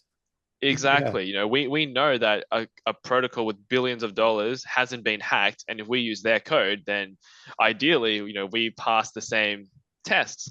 But we do have audits lined up. Oh, so we're actually undergoing an audit right now for our portion of the code, for how we implement things. And yeah, no, like it's going well. Like, we're hoping to launch relatively soon. We're going to have our own token. Aquilus is looking like we have an incubator, I guess, like some people helping us from the business side of things. I don't know too much, like before this at least, I didn't know anything about marketing or go to market and stuff. But they've helped me so much that there's actually been a couple projects actually that's asked me to help them with their launches. Interestingly enough, even though Aquilus itself hasn't launched. So yeah, no, like it's going well, and we do so that it's kind of like two ways. We have our initial community, which is all Splinterlands right now, by the way, but we do plan to push it a lot in the near future. I don't know if you guys know AJ from Emp Money. He's a massive Splinterland supporter as well since 2018. Like OG as I think I got him in like a few months after the game launched. And I don't think he's really ever sold any cards since 2018. He's not like me. I'm a trader. I sell every day, by the way, but I also buy stuff in bulk a lot, which is where I get the stuff to sell. People say, how do you have so much? How do you have so many cards if you're selling every day? I'm like, well, I just buy more than I sell. Anyway, What are you buying right now? What are you targeting right now for Splinterlands cards buys? oh, Because bro, I'm seeing stuff too. I'm grabbing some stuff that I see that I never intend to sell. But I'm curious what you're yeah. buying. I buy everything. So I don't know if you've seen my messages on buy sell. I'm just like, if you want to sell your collection, or if you want to sell all your lands and everything, I buy it at like, I don't know, 50% off market price. But I save you the trouble of having to manually sell all that stuff. And sometimes people sell, I've recently I bought a collection that was extremely large for a very good price. I From think like who? the From I who? won't go. I won't go into names. If as you guys say, if you check the blockchain, you can actually find out all these things. But Fair enough. Fair enough. yeah, no, like it's like people. There's a lot of people leaving right now. I'll be honest. But to be honest, at the same time, it's also drying up. I haven't made a deal in the past 2 weeks, I'd say. Not a single person has messaged me to sell their deck. And actually, that's a lie. Some people have messaged me, but they don't like, they're like trying to sell it off for like market value. I'm like, I'm not buying a deck in bulk at market value. No, a lot of that Yeah, stuff is getting stoked up. I'm watching things just yes. vanish. I'm like, ooh, I think I might buy those cars, and then I look the next day and they're gone. Um, for example, I just bought I maxed my gold foil Mylor. Um, Yes. You're just following in and my I wake, Jimmy. well, no, I actually almost beat you to it. And then someone listed one for $188 that got soaked. It vanished in a few hours. It was just like Right. $188 max gold foil Mylor gone. I Wow. was in the middle of maxing mine up, buying. I'm targeting $10. I just bought. Okay, so I maxed my main one. I have an alt that I've maintained silver. This is one thing that I've done forever. This other alt of mine where I just maintain a full silver deck as much as I can. Rift Yeah. Watchers, every edition, I just keep it at silver, and that's part of the fun of maintaining this account. I brawl it in another guild, but I need one more gold foil Mylor to replace the ones that I took to max my other. I'm looking for a $10 gold foil Mylor. The other day I bought three of them at $10. I'm just looking for one more. Wow. Okay. Interesting. Are you But willing to sell me one gold As foil mine? Cryptoeater scrolls through his catalog of yeah, available It's a cards. I 14. don't think I even have a gold foil, like one BCX gold foil Mylor. And I wouldn't be surprised if the 188 one was sold by me, because I have an account where I bought, for really cheap. And then after I made back like my initial, I basically transferred a bunch of cards to my own account that I wanted to keep. And then the rest of it, I've just been putting it on market at like -1% every day. And a lot of the You time have when an I press alt. minus, Sorry? Do you have an alt that you sell it, or would it be Cryptoeater? I think it was a different account. It's on I think the one that might have been on Steam.affiliate or Aurelian.soul. Those are both mine. I have a bunch of other accounts as well. I'm kicking That I just myself for sell not from. grabbing that whole Mylor. I was like, ooh, let me look. And then like literally I came back a few hours later and it was gone. So Bro. Cheapest is Yeah. up to 320 now, man. yeah, oh yeah. Jeez. Yeah. And a 14 BCX. So I'm just looking for that last 10 to get my silver back comfortable. Yeah, no, fair enough. And yeah, I see the market value. Like the last sold price was 10, so that's probably you. That was me. I bought those. Yep. Yeah. The floor is incredibly low on a lot of these cards, which is another incredibly bullish signal that I'm seeing. I'm watching all of these upper and high valuable Splinterlands cards, and they're valuable. Forget land; they're valuable in games. They're valuable in ranked battle. They're valuable in tournaments, and they're Man, just vanishing. I whoop max decks with a silver level Mylor and silver level Lorna. You know, Yeah, Really? Lord, that's you another one. just can't compete with that. You know, Divine Shield is great for so many different reasons, and Dude, to cap it off, it's 3 mana. Yeah, it just Ouster gives you is that the additional Mylor of flexibility. magic, man. Mm, Ouster, Magic Reflect. It's the same as Thorns, but for magic. It's the most underrated card in the game. he's next on my list. He's next on my Get him. list. And he's death. You should be grabbing him. You should have him. He's next. Lorna traditionally was my I loved Life for a long time when I first started. That that old school Life sneak team was just devastating, and the Oh, Divine Shield Silver was so Shield frustrating. Assassin. Yeah. Yeah, Yeah. and the Yeah. Silver Shield feral Assassin, the Spirit. feral spirit, yeah. Yeah. Elven Of which Cutthroat I is did pull I pulled my first jackpot ultimate chest since the big glint opening a couple of weeks ago, or I guess what'd you a get? month ago. I got a beta pack and I got a gold foil feral spirit. No It was way. cool. That's Yeah, badass. yeah. I'll sell it to you, That's a Cryptoeater. good pull. uh, well, yeah, man. I know both of you guys are on Twitter. I'm not as active as I should be, and definitely not on a daily basis. But when I do go on Twitter, I'll spend a little bit of time and respond and scroll and try to engage as best I can. But For sure. man, the activity around gold foil wild cards is just nuts. Like at any given moment, you hop on Twitter and you scroll a couple of pages, the amount of hashtag welcome to the family, Yeah. it's just taking over Splinterlands. And shout out, he's a fellow Aussie. I don't know if he's in your neck of the woods, but Ank 12 is he kind of spearheaded this whole welcome to the family thing, and I love Interesting. seeing that folks have just kind of embraced it, run with it. It's almost like a competition at this point. Like who can get more gold foil wild cards at what price, Yeah, and it's bullish right flaunt now, it on man. Twitter. Yeah. It's bullish right now. I'm maxing out all my dice summoners. I maxed out all my dice summoners gold foil, and I was going to I wanted a Vera, with the goddamn it, what's her ability? Grabbing the flying Uh guys. Snare. Snare.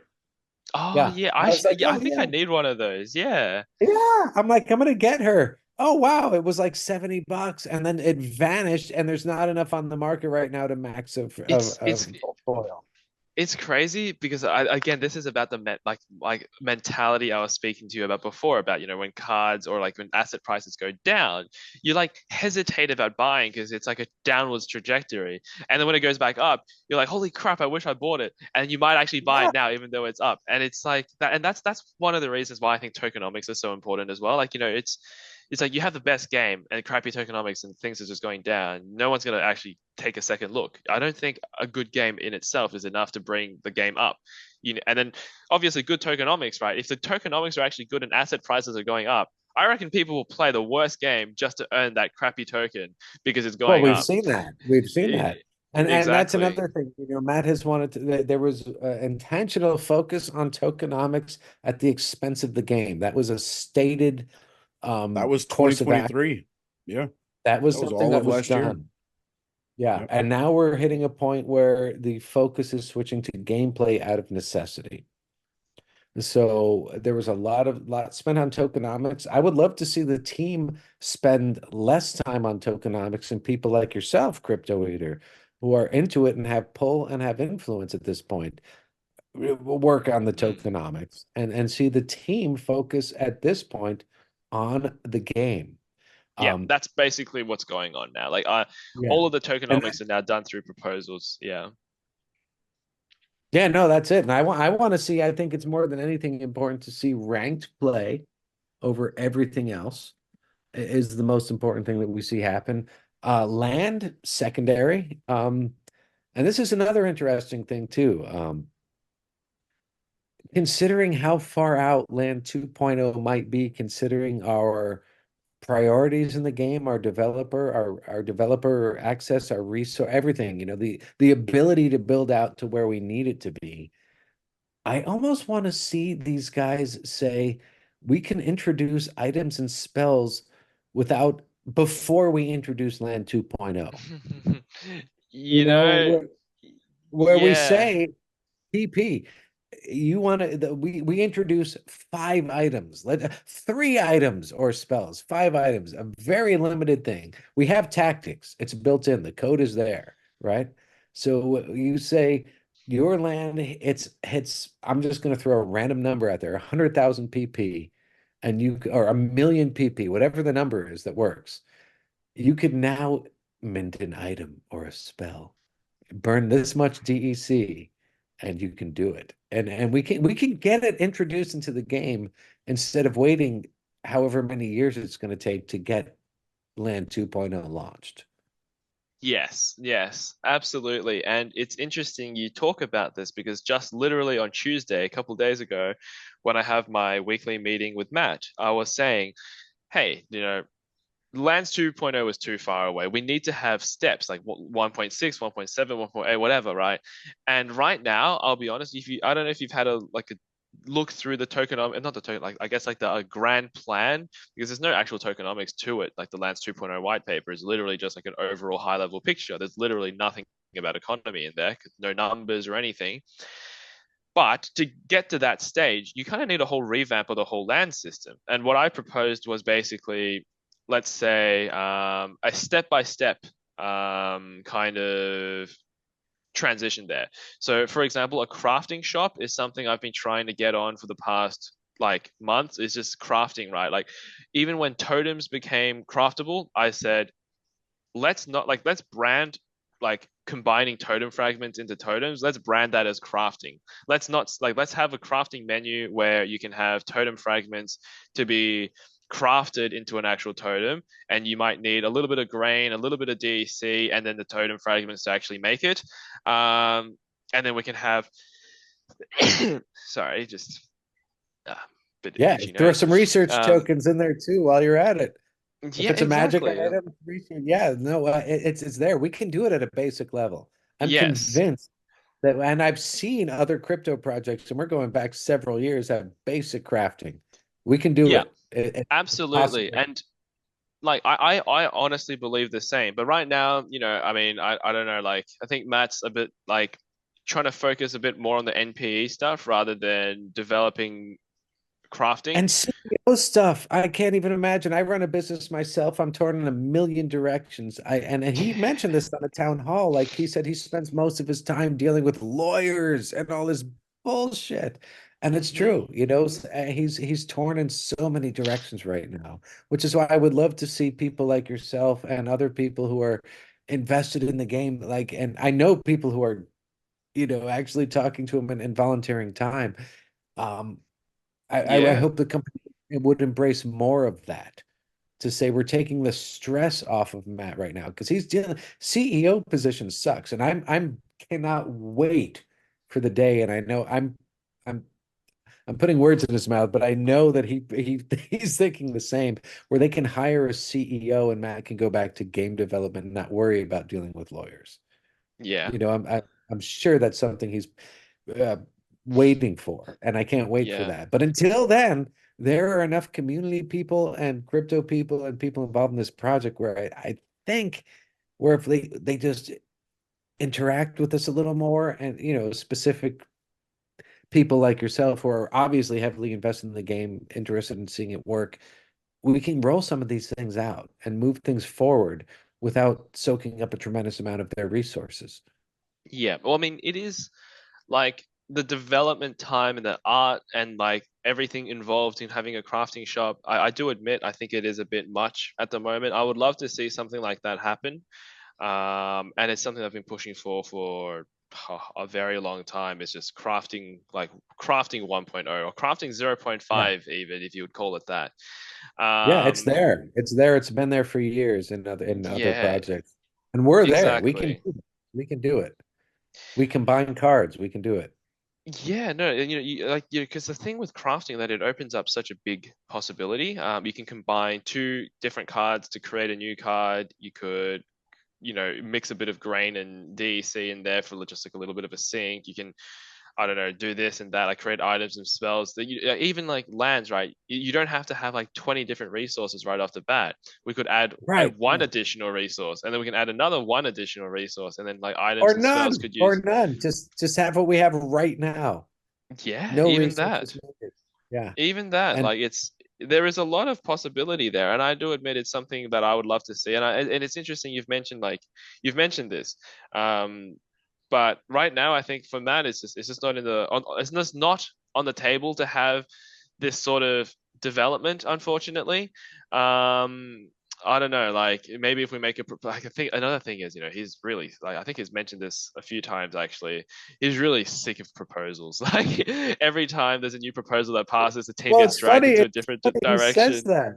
He says that, but then he's like, "Hey, if you guys want stuff, make a proposal." Exactly. That For things I Well, for things that okay, I've said, like that's not even freaking proposal worthy. That's game. That's company decisions. Don't make people propose that stuff. to be fair, I think Matt was probably inundated. I'm guilty of doing the same thing with the Soulbound proposal. I suggested the early unlock with I was working with VetV around Yeah. what does this Soulbound proposal potentially look like, and we sent over kind of an itemized list, including maybe 5 or 6 different elements, and that was just one thing that I know personally that Matt received since he came out and said, if the community feels strongly, send a proposal, sort of thing. So we haven't heard that call to action of send us proposals. We definitely didn't hear it in the last town hall. It was a few town halls ago. It wasn't that long ago where he literally mentioned like, "Oh, you want to change Grim Smith's stats? Submit a proposal. You yeah, want ranked back? Submit a proposal." And I'm thinking, no, don't ask us to do that. We like, no. well, That's I funny. think he very quickly ate his words. Yeah, I think Yeah. and I think to your point there that Matt is proposaled out. I think a lot of folks are, and I think We all are. Yeah. it's difficult to put a finger on the pulse of why, but instinct tells me a lot of it was whether justifiable or not, Mav chat. Maybe Yeah. we're entering into a new era where we can have reasonable conversation across the aisle, and Jimmy and I we completely disagree, but we can come to an agreeable compromise. If we can change the landscape of what these conversations look like and ultimately change the outcome of said conversations, I think it's easy enough to rope people back into I'm going to put forth an idea and I'm open to change, and let's work together to find what is going to be mutually agreeable across the board for as many people as possible. Yeah. I think that's a key word here is as many people as possible. You're never gonna get everyone on the same page about these things. Yeah, well, it's I find it fun. Like I don't necessarily enjoy the politicking as much as some other folks do.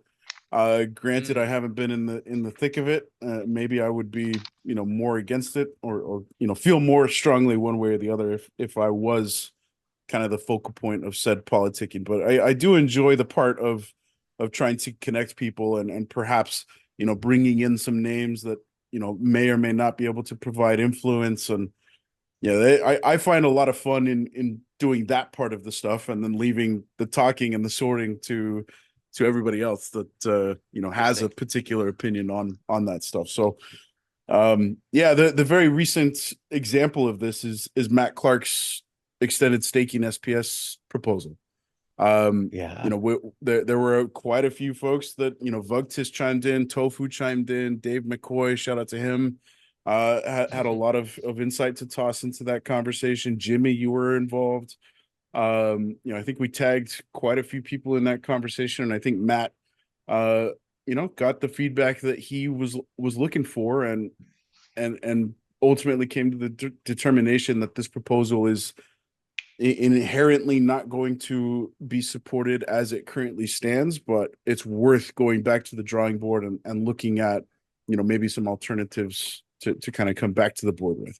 So I think as Yeah. long as we've got that situation where you don't feel defeated and discouraged to try again.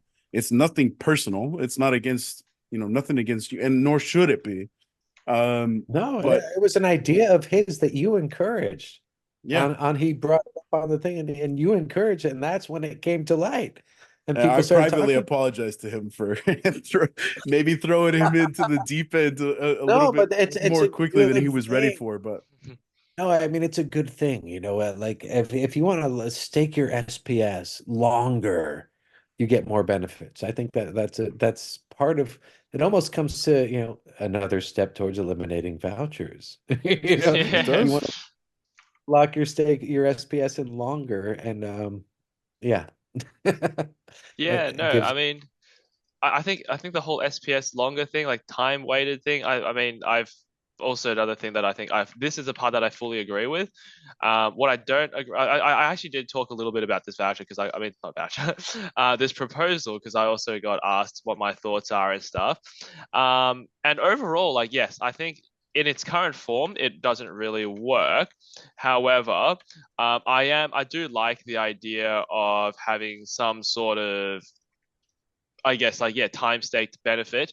What I've always said was just like so. Okay, okay, I'll plug Aquilus again.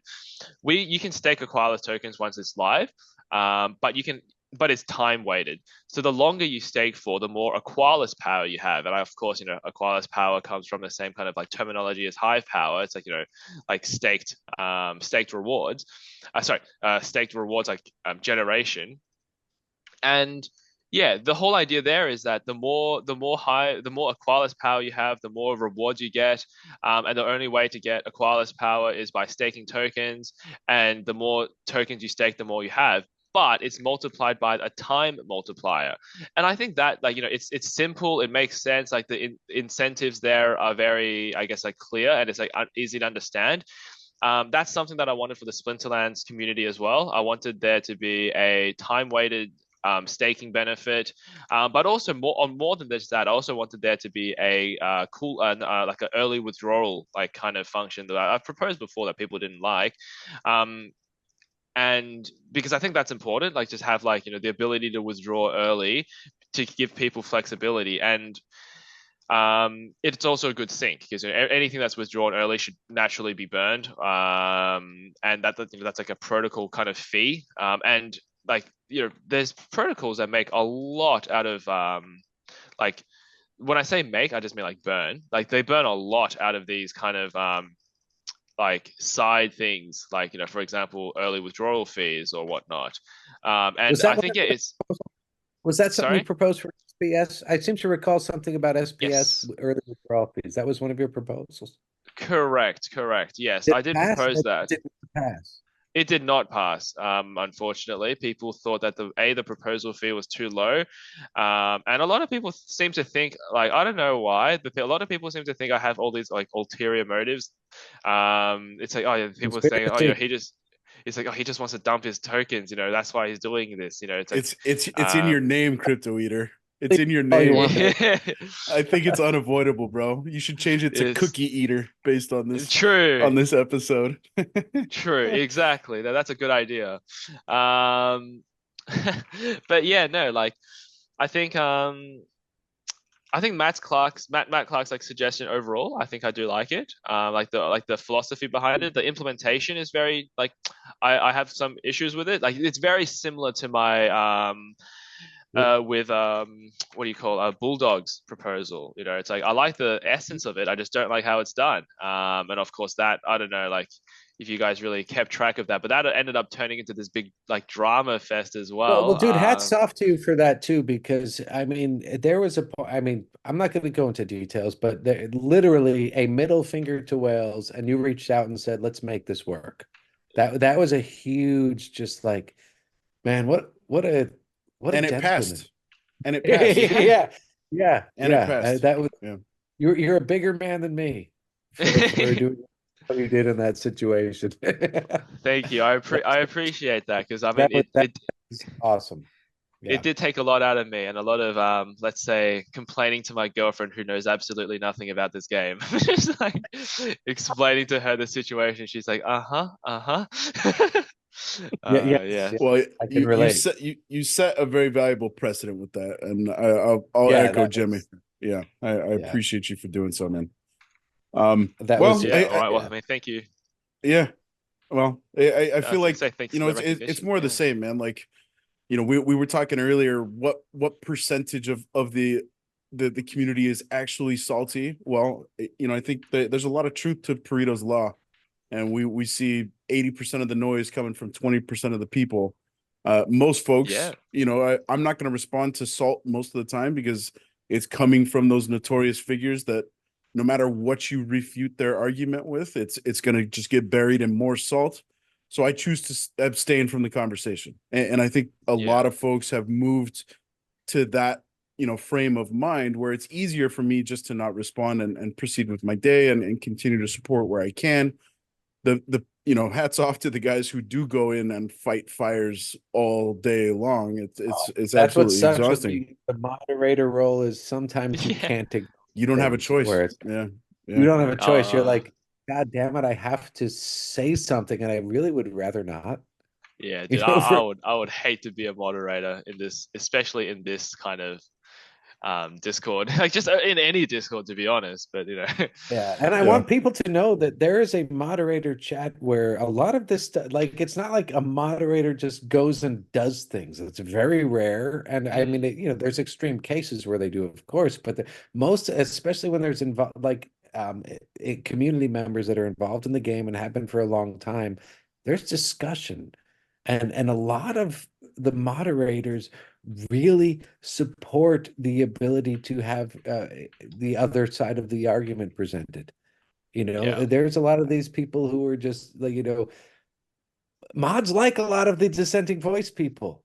You know, not all of them, but there's some people that get a bad rap where it's like, dude, they have a good point, they have a valid point, and they have a really unfortunate way of presenting it. You know? Yes. Yeah, mods are way more sympathetic than a lot of people think, and there's a lot of discussion when a ban is implemented or when action is actually taken. It is rarely, if ever, probably never the result of just one person making a decision. It's usually a consensus.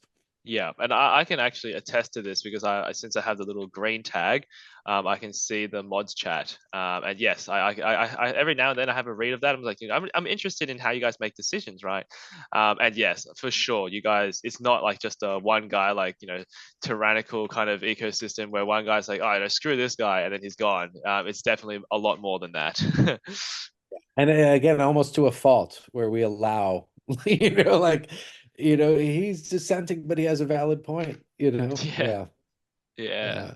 Well, the subjective piece makes what you guys are trying to accomplish so difficult, right? Separating the personal opinion from the person and making the objective call. That's it. Yeah. And you're bringing in versus you're bringing into question ethics, and you know, a tale as old as time is ethics are not black and white. Like it's a world of gray, and being able to definitively decide that this is in contrast of our ethics, it's a hard call. Yeah. Yeah.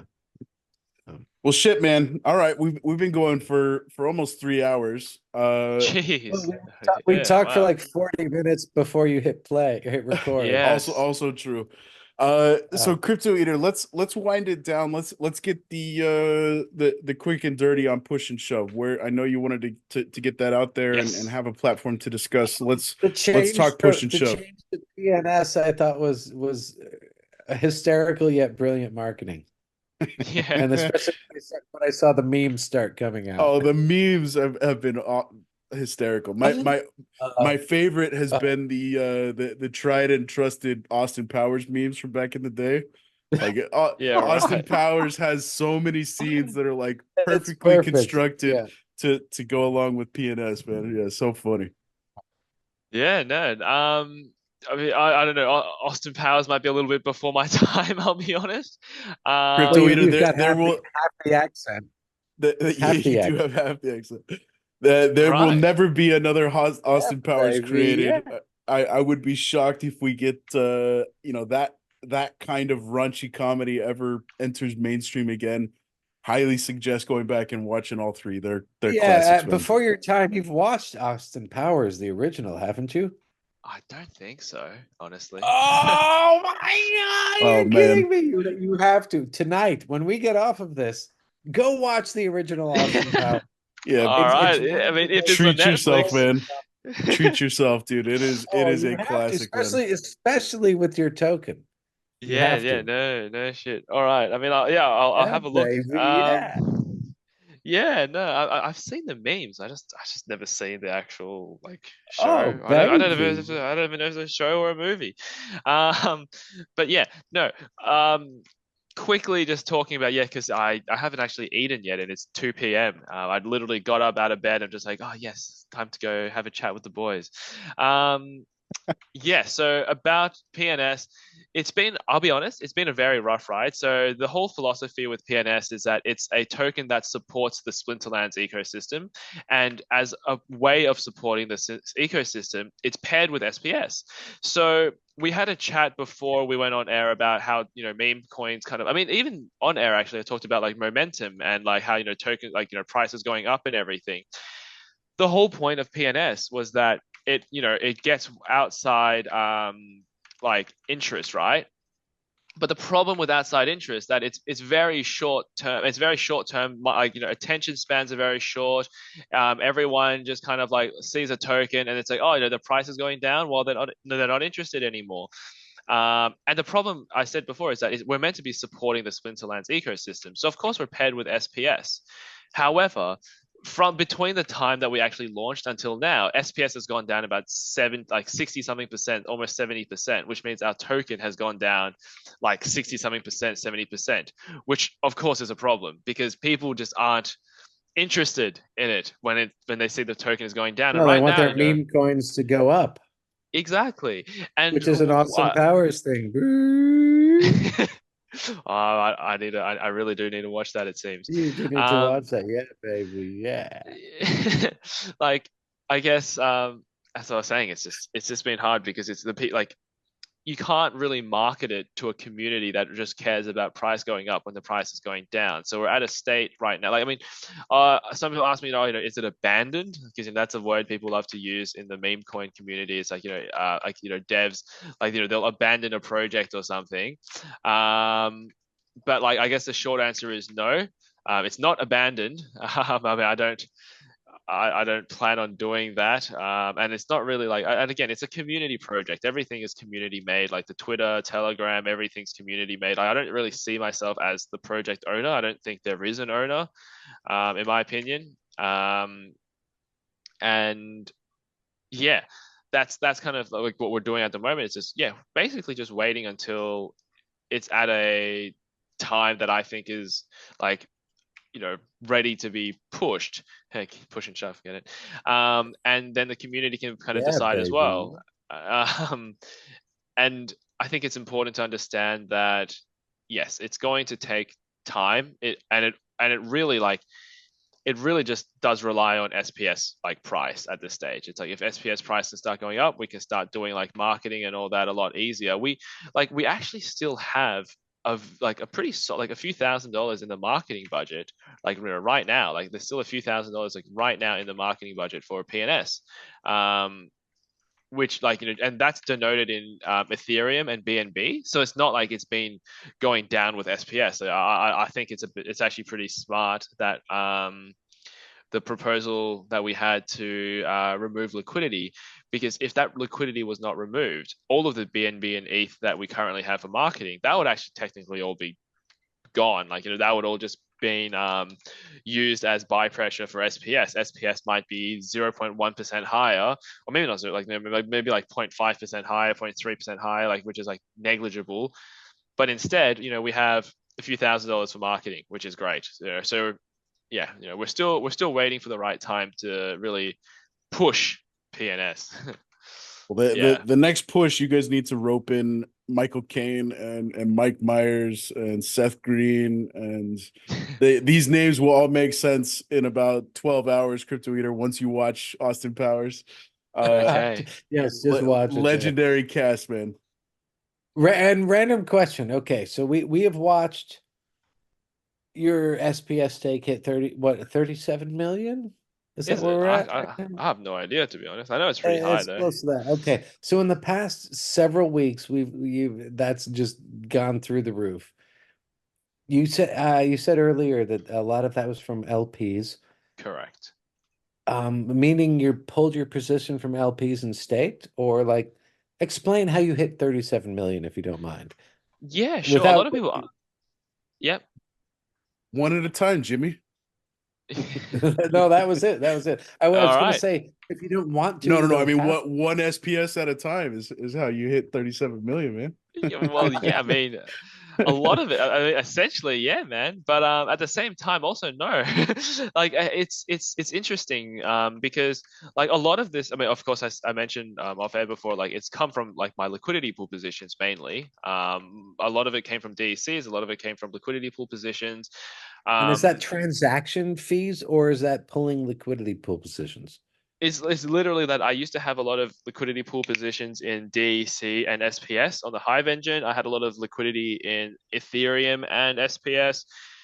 Mm-hmm. But what I've realized now is that the interest, the earning rate just isn't very high anymore, unfortunately. So it makes more sense for me to pull it out of the liquidity positions and either sell it or stake it.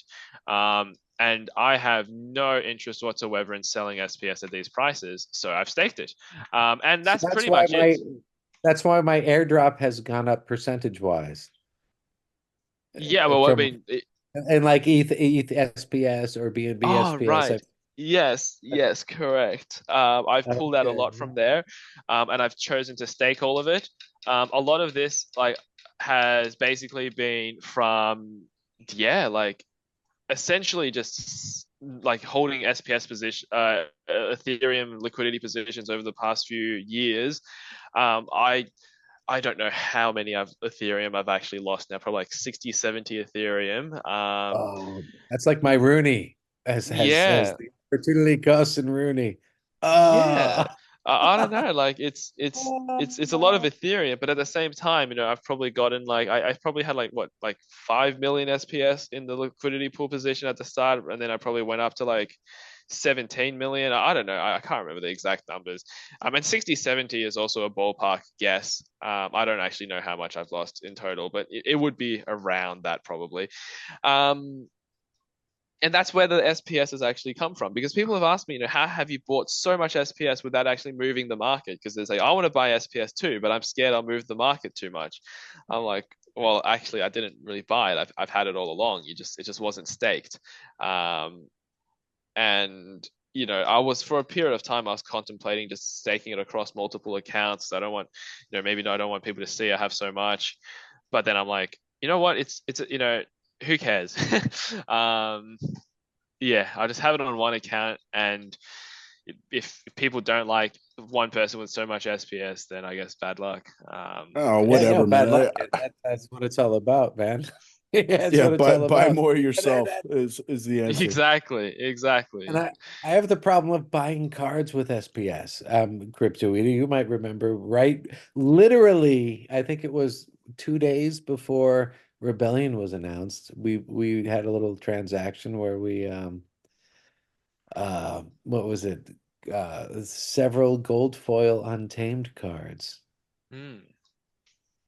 Do you recall?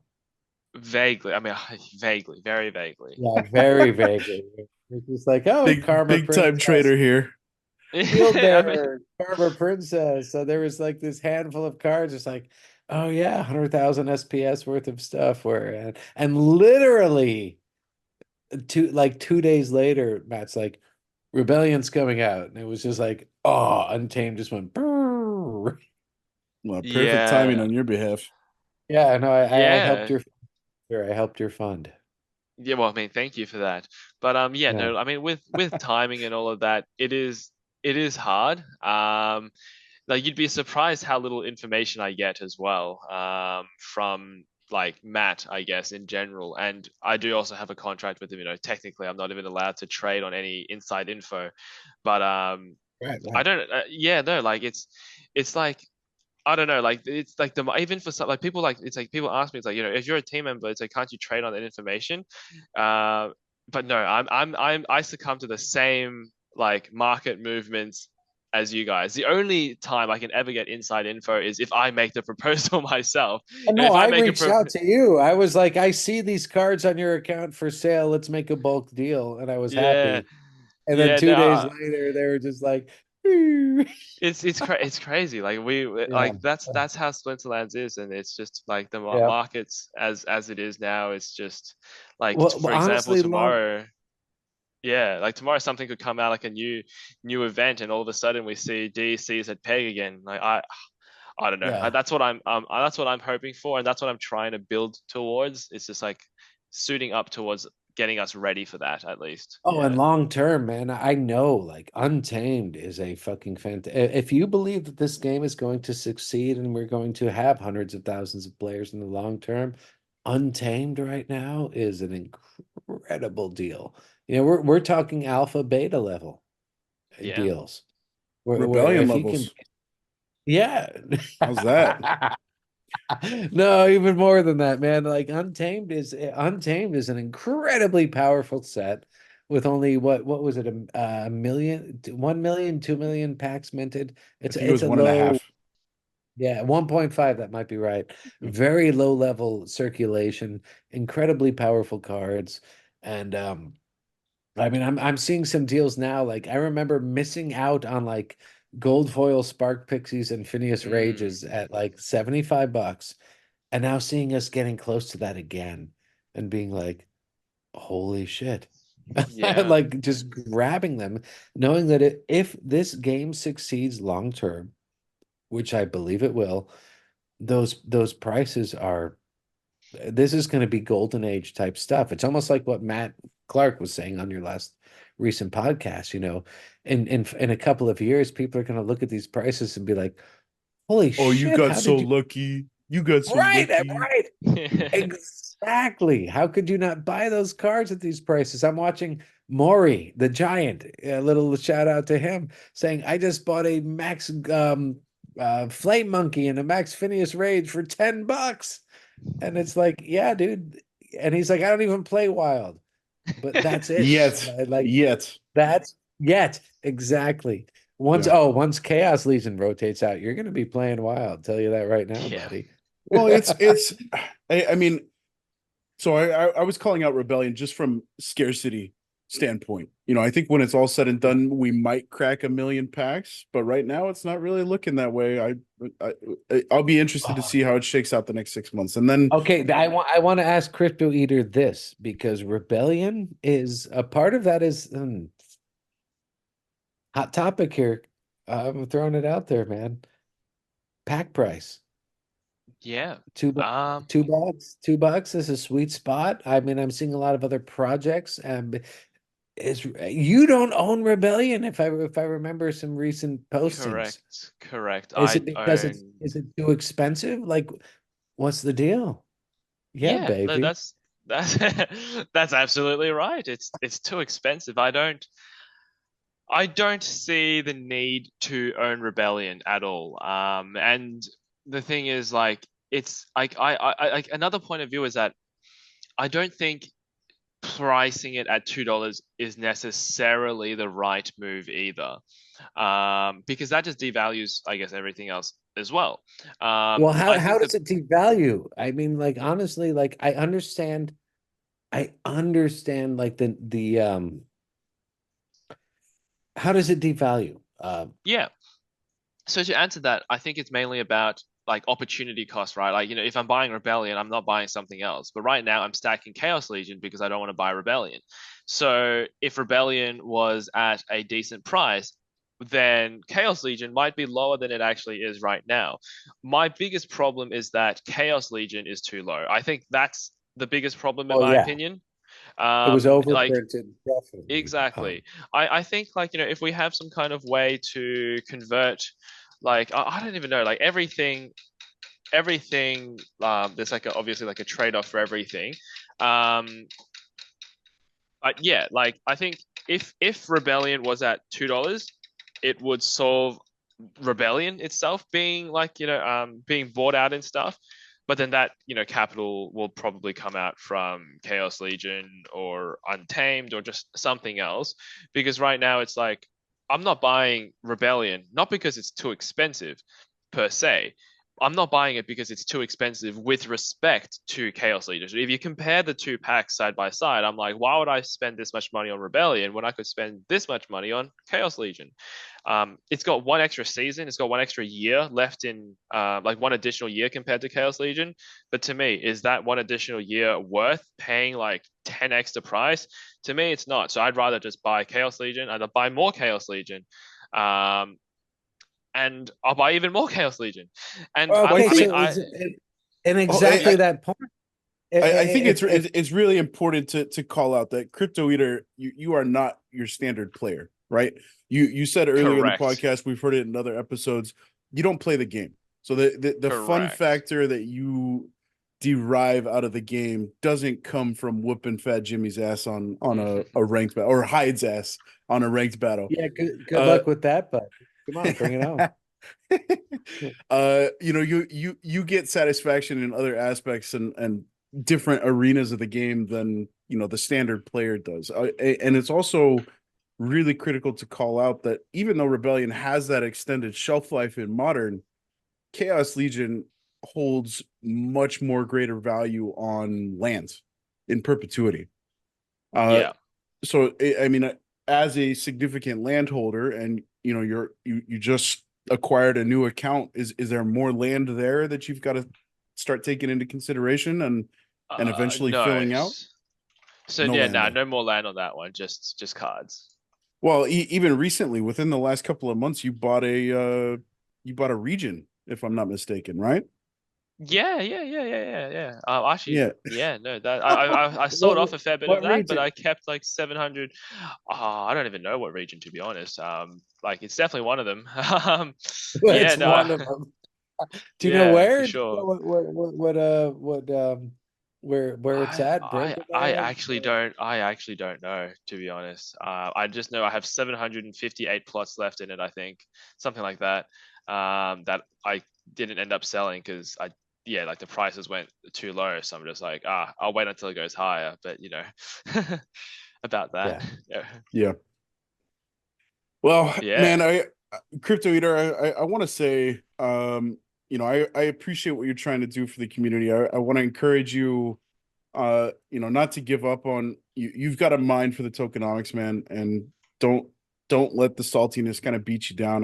Like we talked about in Yeah. response to um the bulldog proposal, and kind of going back to the drawing board, and suffering through the drama that Yeah. ensued. You came out with a successful proposal that ticked a lot of boxes for a lot of folks. And I think we need to lean on that sort of stuff more, and default to the experts. I am by no means an expert in tokenomics, and with respect to the governance, I would happily take the Hive approach and sign my proxy to somebody who does understand longer term. You know, I think I vote that way oftentimes Ooh, anyways. what Yeah. would Uh, it take to have proxy voting in SPS? I think that might be Yeah. cool.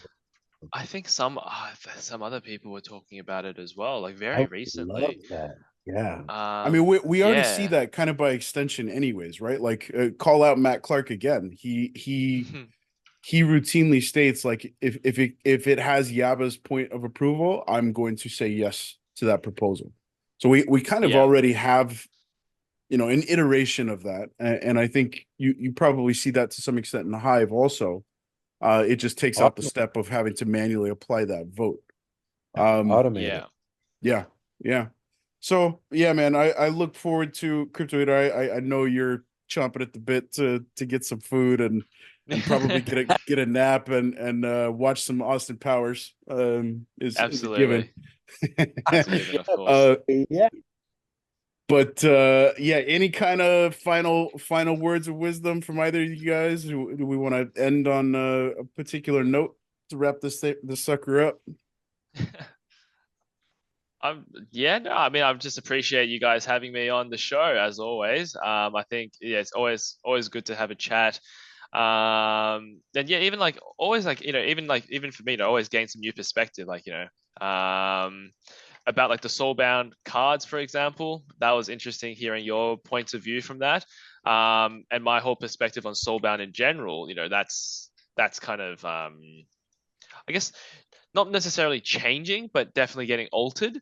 Um, so Same, yeah, same. Like hearing what you say about it, like I honestly think there is a hybrid to be achieved between Web 2 and correct, Web 3. And there are correct. certain things that being soulbound are incredibly beneficial and certain things that should never be soulbound. And it's finding that balance. You know, titles, soulbound, cards, Yes. not soulbound. I Yes, can't believe I get you. we're seeing Discord lead to positive outcomes here, guys, right before our eyes. It's unbelievable. The things that we could accomplish if we Unbelievable. have civil Absolutely. conversation. Yeah, Well, yeah. yeah, again, man, appreciate what you're trying to do, Crypto Eater, and you know, like we called out off air. I don't know if we mentioned it on air, but you know, I look at you with that 38 million staked as a bullish flag. You know, you guys like Vugtis. You know, in my mind, it's bullish. I look at what's happening on Twitter. We see, you know, like I said earlier, we see, you know, you'd be hard pressed to scroll uh a few pages without being inundated with gold foil purchases from All the people good playing cards are wilds. getting bought right now, man. It's like someone mentioned in Map Chat, I won't say who, before it was canceled, saying, "Oh, people are just dumping cards," but they didn't mention that those cards are being bought up, like Yeah. immediately, like they're snagged, man. All these incredible, the rare and good assets are being just bought up right now. Bull Yep. signals, you Yep. know. Absolutely. Yeah, yeah. So, and Well, again, that comes community. How many are salty and how many are saying, dude, long term, this is an incredible project with an incredible history, incredible community, and an incredible vision that Yeah. I honestly think like again, and this comes back to the Aggie respect at this point. We can change the freaking world with this if it's done right. Yeah. Yeah. I'm all about it. Let's change the world. One Yeah. gold foil card at a time. Let's do it. Yeah, One baby. Austin Yeah. Powers meme at a time. Yeah, Yes. baby. Yeah. All right. Awesome. Well, thoroughly enjoyed Jimmy having you co-pilot this episode. A lot of fun. We'll have to do it again. Thanks You for know, the ask, buddy. Appreciate it, man. yeah, man. And a side note, I'm pumped that you guys finally got to meet. I just assumed that there was like the old boys club and all the OGs were already I just cronies, but realized here we are. we're three of the Dow signatures right here as Oh, well. also true. Ah, Yeah. yeah, interesting. Yeah. SPS Treasury. What's up? You guys would have seen me put that extra little one up. I saw that pop up, but I didn't click on it because we're here. I hear you typing, and then I see like a proposal pop up. Yes, Really yes, Yeah. yes. Yeah. That's good. That's good. Which is a cool thing. I really think it's awesome that there's that whole we're just working towards that whole decentralization. I cannot wait for nodes to go live. Oh yes, I think there's a lot of opportunity for nodes. Yes, I would like to see more liquidity pools on there, because right now the companies, of course, concerned about regulatory issues with having liquidity pools in game. Like, grades is okay. fine. So another question about that. Okay. Do we stay in the US or do we move the company overseas? Dude, I've been trying to say for ages, the US is Me like, too. I don't know, like I really don't like that. Like, that was actually a big reason why I actually sold for a period of time. I think like was when I forgot, like it's just like regulatory pressure, and I'm just like, Yeah. bro, like is this like going to be an issue? So no, And it's yeah, no, absolutely.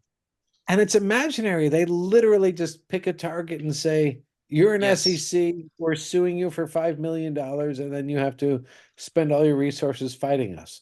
Exactly right. Like, there's like, is there any like real logic to it? I mean, No, I and don't know. many of Like, them win. Many of the companies win in court, but they have to spend all their resources to do so. yes, exactly right. Like, is there like, do we have those resources? No. Just incorporate in the Bahamas or somewhere else, and then it's like a non-issue. Yes. Like No, if you I have agree with Max that. for that, he can still live in the US, just put the company somewhere else. Like, come on, Yeah. please, baby, yeah, just do it. And just follow the law. Like we're trying to just keep everything head above water, everything transparent, do it right, follow the legal path. Yeah. That's it. Absolutely. Yeah. Well, Yeah, babe. making the right moves. We'll get there. There's a lot of 2024 left. I think we're seeing the pieces fall into the right places. Maybe not the time that all of us want these pieces to be falling in the right places, but we're getting there. And Yeah. yeah, look forward to your proposals, man. Let's wrap it up on this, Cryptoeater. Any idea, timeline wise, when we should keep our eyes peeled for your voucher ideas? Maybe, yeah, probably in the next couple of days, I would say. It's already written up. I'll probably just do a couple of edits based on what you said before, like, short, medium, long term impacts. Run them So I'll both. probably, yeah, and then Run I'll them run them both. Two Yeah. at the same time, man. I think that's a huge thing we need. Like not compromising and saying, here's two different things that are going to achieve the same ends. Which one do you guys want? We need that both at the same Yes. time. Yes, yes, that's a good idea. Yeah, that's good. Awesome. Well, All right. again, yeah, thanks to Jimmy for co-hosting and Cryptoeater. Glad we could wrangle you despite being 3 hours of sleep. Solid Nah, it's episode all in the good. books, man. A lot of fun. Absolutely. Everybody out there, appreciate you guys tuning in. Hopefully you enjoyed the show. You have been listening to The People's The Guild. People's Guild. Yes, Yes. baby. Yeah.